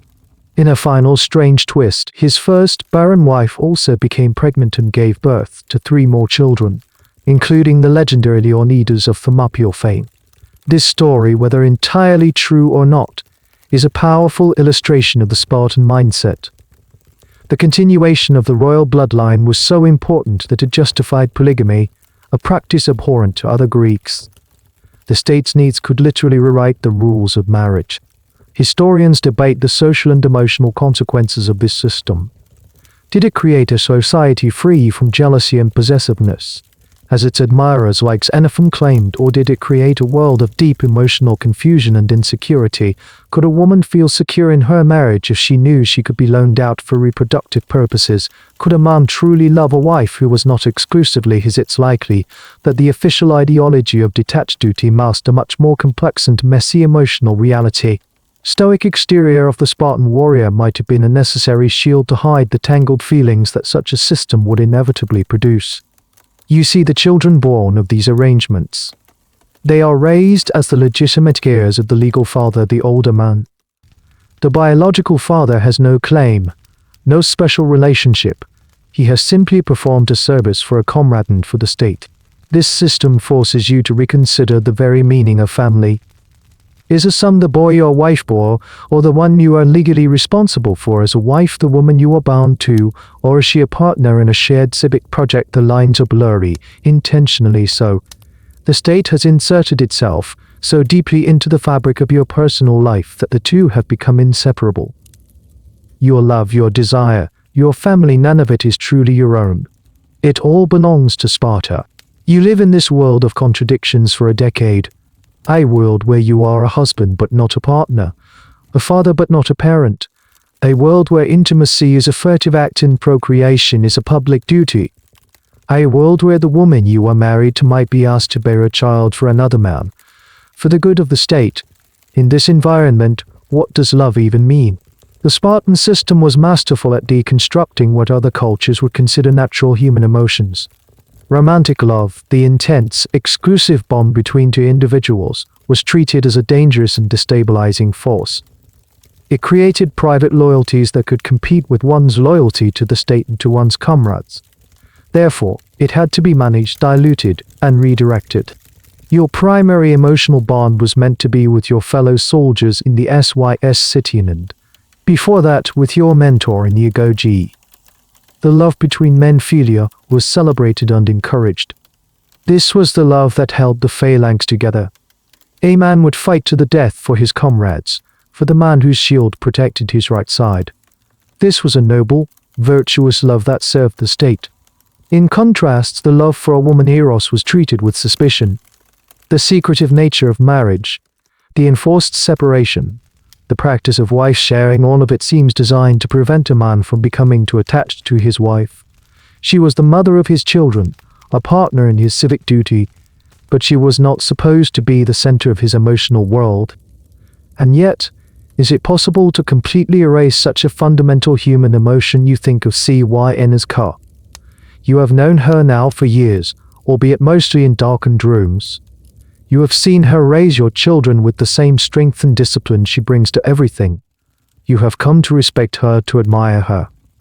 Is there a quiet, unspoken affection that has grown in the spaces between the state's rigid rules?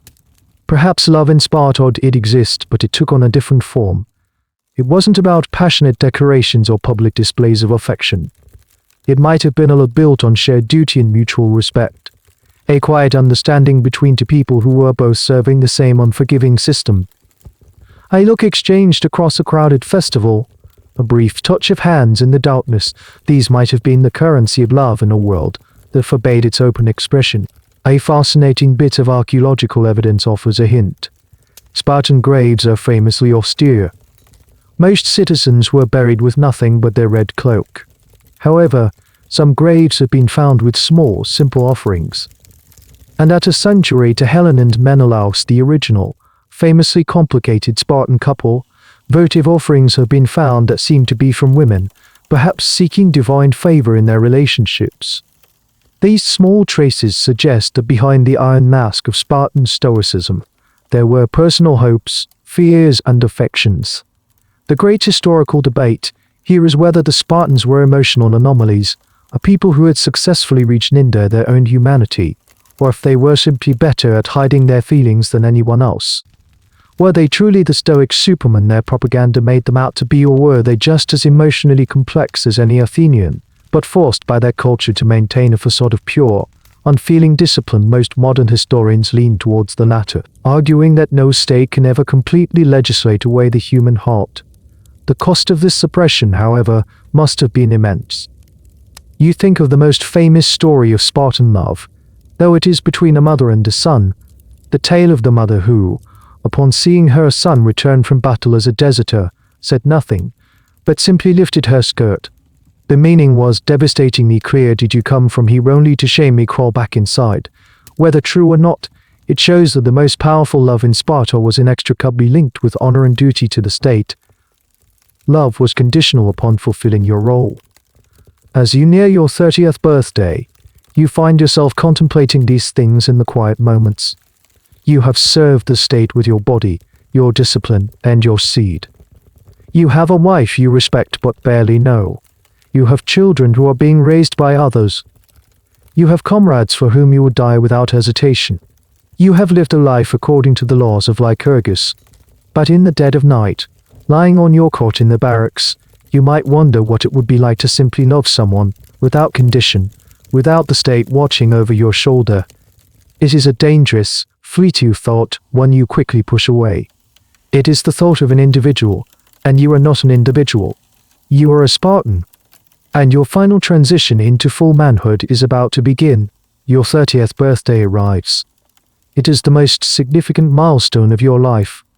More important than your graduation from the GE, more important than your marriage, more important than the birth of your first child. At 30, you finally become a full citizen in every sense of the word. The last of your restraints are lifted. You are now permitted to leave the barracks and live with your family. The transition is jarring. For 23 years, your home has been the communal barracks. Your family has been the pack of boys and the messmates of your SYS citizen. Your life has been one of public scrutiny and shared existence. Now, for the first time since you were 7 years old, you are going to live in a private house. You walk towards the dwelling where CYN's count your children live. It's a modest, simple house, like all Spartan homes. There are no grand decorations, no signs of wealth. Austerity is the law, even for the most powerful. As you approach the door, a strange feeling settles over you. This is your home, but it feels like a foreign land. CYN's cug greets you at the door. You look at her, really look at her, in the full light of day. You have been married for a decade, and yet this is one of the first times you are seeing her simply as a woman in her own home, not as a disguised bride or a shadowy figure in the night. She is older now, her face showing the strength and resilience of a Spartan matron. Her hair has grown back, long and coiled in a simple, practical style. Your children are there. A boy of 9 on the cusp of his own journey into the GE. A younger daughter. They look at you with a mixture of awe and shyness. You are their father, a figure of authority and legend, but you are also a stranger who has suddenly appeared in their daily lives. The awkwardness is palpable. You don't know the rhythms of this house. You don't know the small daily routines. You, a man who can command a section of the phalanx with a single word, feel clumsy and out of place in your own home. You have been trained for the battlefield, the barracks, and the political life. This awkwardness was an intended feature of the system, not a bug. A man who felt more comfortable in the SYS citizen than in his own home was a man whose priorities were in the right place. Even though you now live at home, you are still required to take your evening meal at the mess every single night. The bonds with your comrades are never allowed to weaken. A strange but telling detail about Spartan domestic life is the absence of keys. The Logoivalikurgis, it was said, commanded that doors of houses should be fashioned only with a saw, and the roofs with an axe, and no other tools. This simplicity was meant to discourage people from keeping valuables inside. It fostered a culture where private property was minimal and a man's real wealth was his reputation and his honor, which were stored not in his house, but in the esteem of his peers. The historical debate here revolves around the long-term psychological impact of this system. What did it do to the family unit? Did Spartan men ever truly bond with their wives and children, or did they remain emotionally distant, their real lives forever anchored to the all-male world of the barracks? The Roman-era writers who admired Sparta saw this as a strength, creating men who were undistracted by domestic concerns. Modern psychologists might see it as a recipe for profound emotional detachment and dysfunctional family dynamics. You try to settle in. You talk to your son. You try to connect with him, but you don't know how. The only way you know how to interact with a boy is as a mentor or a prefect in the GE through criticism, discipline, and training. You ask him about his wrestling, and you critique his stance. You don't know how to offer simple, paternal affection. That language is foreign to you. You watch CYN's come manage the household. She is competent, confident, in complete command of her domain. She oversees the household helots, manages the supplies, and directs the education of your daughter. In your absence, she has been the sole authority here. Your sudden presence is an intrusion, a disruption to her established world. In the evening, you leave the strange quiet of your house and return to the familiar noise and camaraderie of the SYS citizen. As you sit on the bench, sharing the black broth with the men you have known your whole life, you feel a sense of relief. This is where you belong. This is the world you understand. You have reached the pinnacle of Spartan manhood. You have a vote in the assembly, you can be elected to public office, and you live with your family. But decades of conditioning cannot be undone. Your soul has been permanently shaped by the barracks. You are a husband and a father, but you will always be a soldier first. The state has forged you into the perfect citizen, but in the process, it has made you a stranger in your own home. Life settles into a new routine. You are a man of status and responsibility now. You participate in the appella, the citizen assembly, casting your vote on matters of war and state by shouting. The loudest shout determines the outcome, a primitive but effective form of democracy. You might even be considered for election as one of the 5 ephors, the powerful magistrates who hold the kings themselves in check. But one of your most important new roles is one you have been preparing for your entire life. You are now a senior warrior, a veteran. It is your turn to become a mentor, an hostess. It is your turn to go to the agoge and select a boy to take under your wing. You walk to the training grounds, the same dusty fields where you yourself were once hardened. But now you see it from the other side. You see the herds of young boys, their faces a mixture of fear and bravado. They are being pushed, tested, and broken by the prefects, just as you were. You watch them wrestle. You watch them run. You watch their furtive attempts to steal food. You are not just watching, you are scouting. You are looking for the same things your mentor once saw in you. Not just physical strength, but a spark, a flash of defiance in the eyes of a boy being flogged, a clever move in a wrestling match that overcomes brute force, a quiet leadership that makes other boys follow. You are looking for potential. You see a boy. He is about 12 years old, lean and tough. He is not the biggest, but he is the fiercest. During a drill, he is knocked down, but he gets up instantly, a silent fury in his expression, and throws himself back into the fray. There is something in his eyes that you recognize. It is the will to endure. You make your choice. You declare your intention to the paid onomos. You are now formally responsible for this boy. His name is Pausanias. He is now your Eromenos, your beloved. The cycle begins anew, but now you are the master, not the student. You take Pausanias under your tutelage. You push him harder than anyone else. You demand perfection. You are his harshest critic because you see his potential, and it is your duty to Sparta to forge it into something useful. You teach him not just how to fight, but how to think like a Spartan. You drill him on the laws. You teach him the unwritten codes of honor and shame. You explain the intricate politics of the SYS Citia. You are preparing him for the world you now inhabit. The relationship is as complex and fraught as the one you had with your own mentor. There is a deep affection, a bond of mentorship and admiration. But it is a demanding, controlling love. You are responsible for his every success and his every failure. His honor is your honor. This passing down of knowledge and values from one generation to the next was the engine of Spartan conservatism. It ensured that nothing ever changed. The same lessons, the same brutal methods were passed down in an unbroken chain. Your relationship with Pausanias is a perfect microcosm of the entire Spartan state, a system designed to replicate itself endlessly. A small, interesting detail is how these relationships were viewed in legal and social terms. If a boy got into a fight, his mentor could be held responsible and even punished for his protégé's actions. This wasn't just a casual mentorship, it was a formal bond with real-world consequences, further weaving the state's power into the most personal of relationships. The historical debate continues. What was the true emotional core of this relationship? Was it primarily educational, a form of apprenticeship for the ruling class? Was it a socially acceptable outlet for homosexual desire in a hyper-masculine society, or was it, as some have argued, a form of institutionalized abuse, where young boys were at the mercy of the older men who held all the power? The truth is likely that it was all of these things at once, a complex institution that served multiple purposes, both for the state and for the individuals within it. One evening you take Pausanias to your SYS Citian. He stands quietly in the corner, as is the custom for boys, listening to the talk of the older men.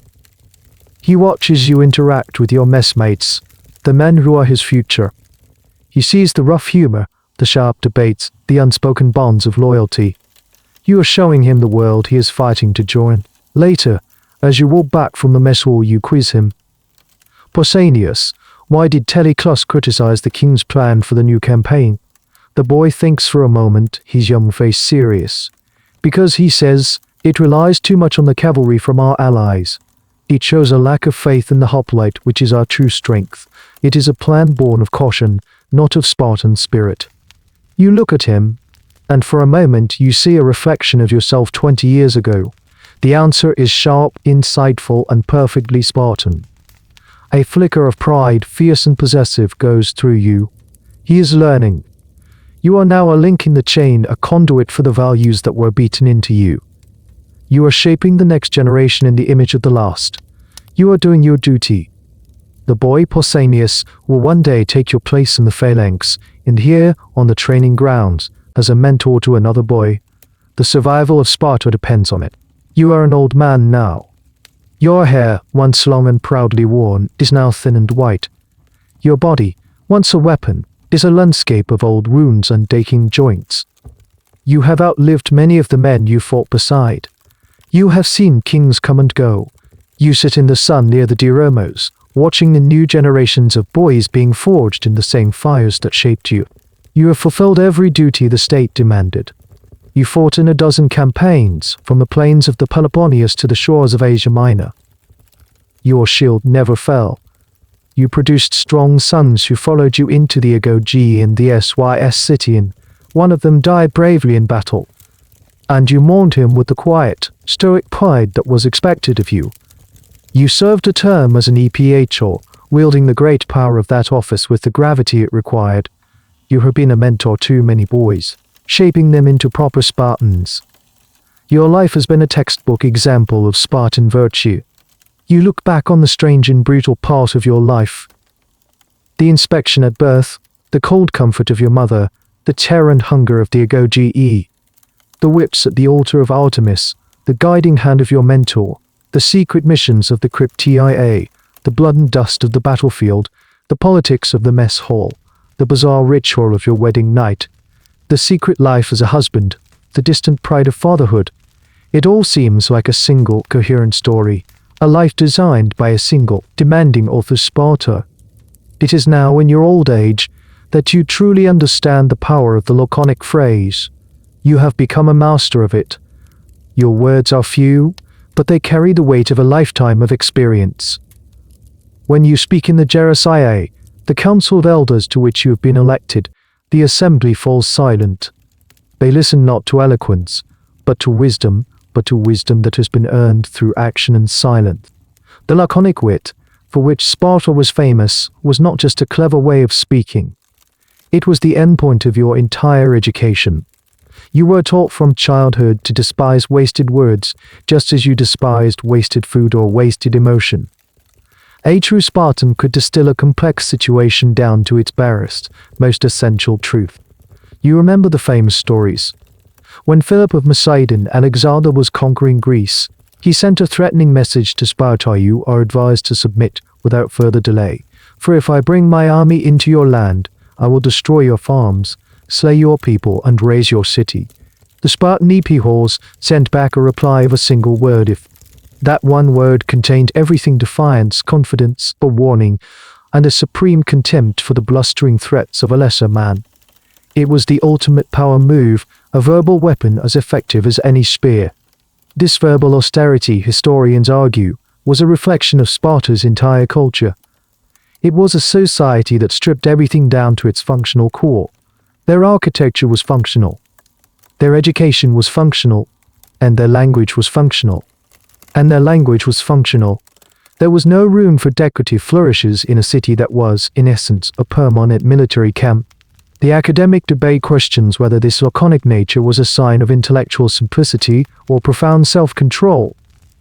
Were Spartans just not very good at talking, as their Athenian rivals often claimed, or was their silence a carefully cultivated discipline? A sign of a mind that refused to be cluttered with non-essentials given the complexity of their laws and social structure. It's unlikely they were simpletons. Their silence was a choice, a statement, a pillar of their identity. You sit and watch the boys wrestle. You see their youthful energy, their raw aggression. You know every step of the path that lies before them.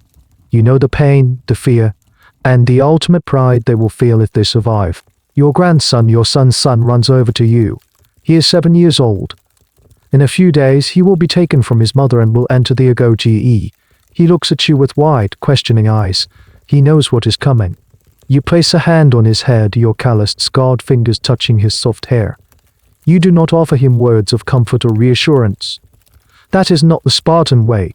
You simply look at him, your gaze steady and direct. You give him a single curt nod. In that nod, you pass on everything. The entire weight of Spartan history, of your life, of the unyielding demands of the state. It is a nod of acknowledgement, of challenge, of continuity. He understands. He nods back, his small face set with a new determination. The cycle will continue. Sparta will endure. Your silence is your final, most powerful lesson. The sun begins to set behind the jagged peaks of the Tigert OS, painting the sky in the same deep crimson as your old cloak. The shouts from the training ground fade into a gentle murmur, blending with the chirping of the crickets. The day's heat gives way to a cool evening breeze that whispers through the olive groves. You feel the weariness of your long life settle into your bones, a heavy, familiar blanket. Your journey is over now. You can let go. You felt the cold judgment of the elders, the gnawing hunger in the barracks, the sting of the whip, and the heavy weight of the bronze shield. You've known the strange, detached love of a mentor and the silent, dutiful affection of a wife you met in the dark. You've stood in the wall of shields, your life entrusted to the man beside you, and you have held the fate of a young boy in your hands. You have been a son, a student, a thief, a warrior, a husband, a father, a mentor, and a ruler. You have been a Spartan. Now the sharp edges of those memories begin to soften. The faces of your comrades, long gone, blur into a gentle haze. The rigid rules and harsh disciplines dissolve into a quiet sense of peace. The burdens of duty and honor feel lighter now, carried away on the evening air. You are no longer a cog in the great machine, but just a man, resting at the end of a long, hard road. The story is told. The struggles are past. There is only the quiet hum of the night, the scent of the dry earth, and the profound, deep stillness that comes after a life lived completely. Let the silence hold you. Let the darkness be a comfort. Your watch is over. It is time to rest. The end of the article. Good night.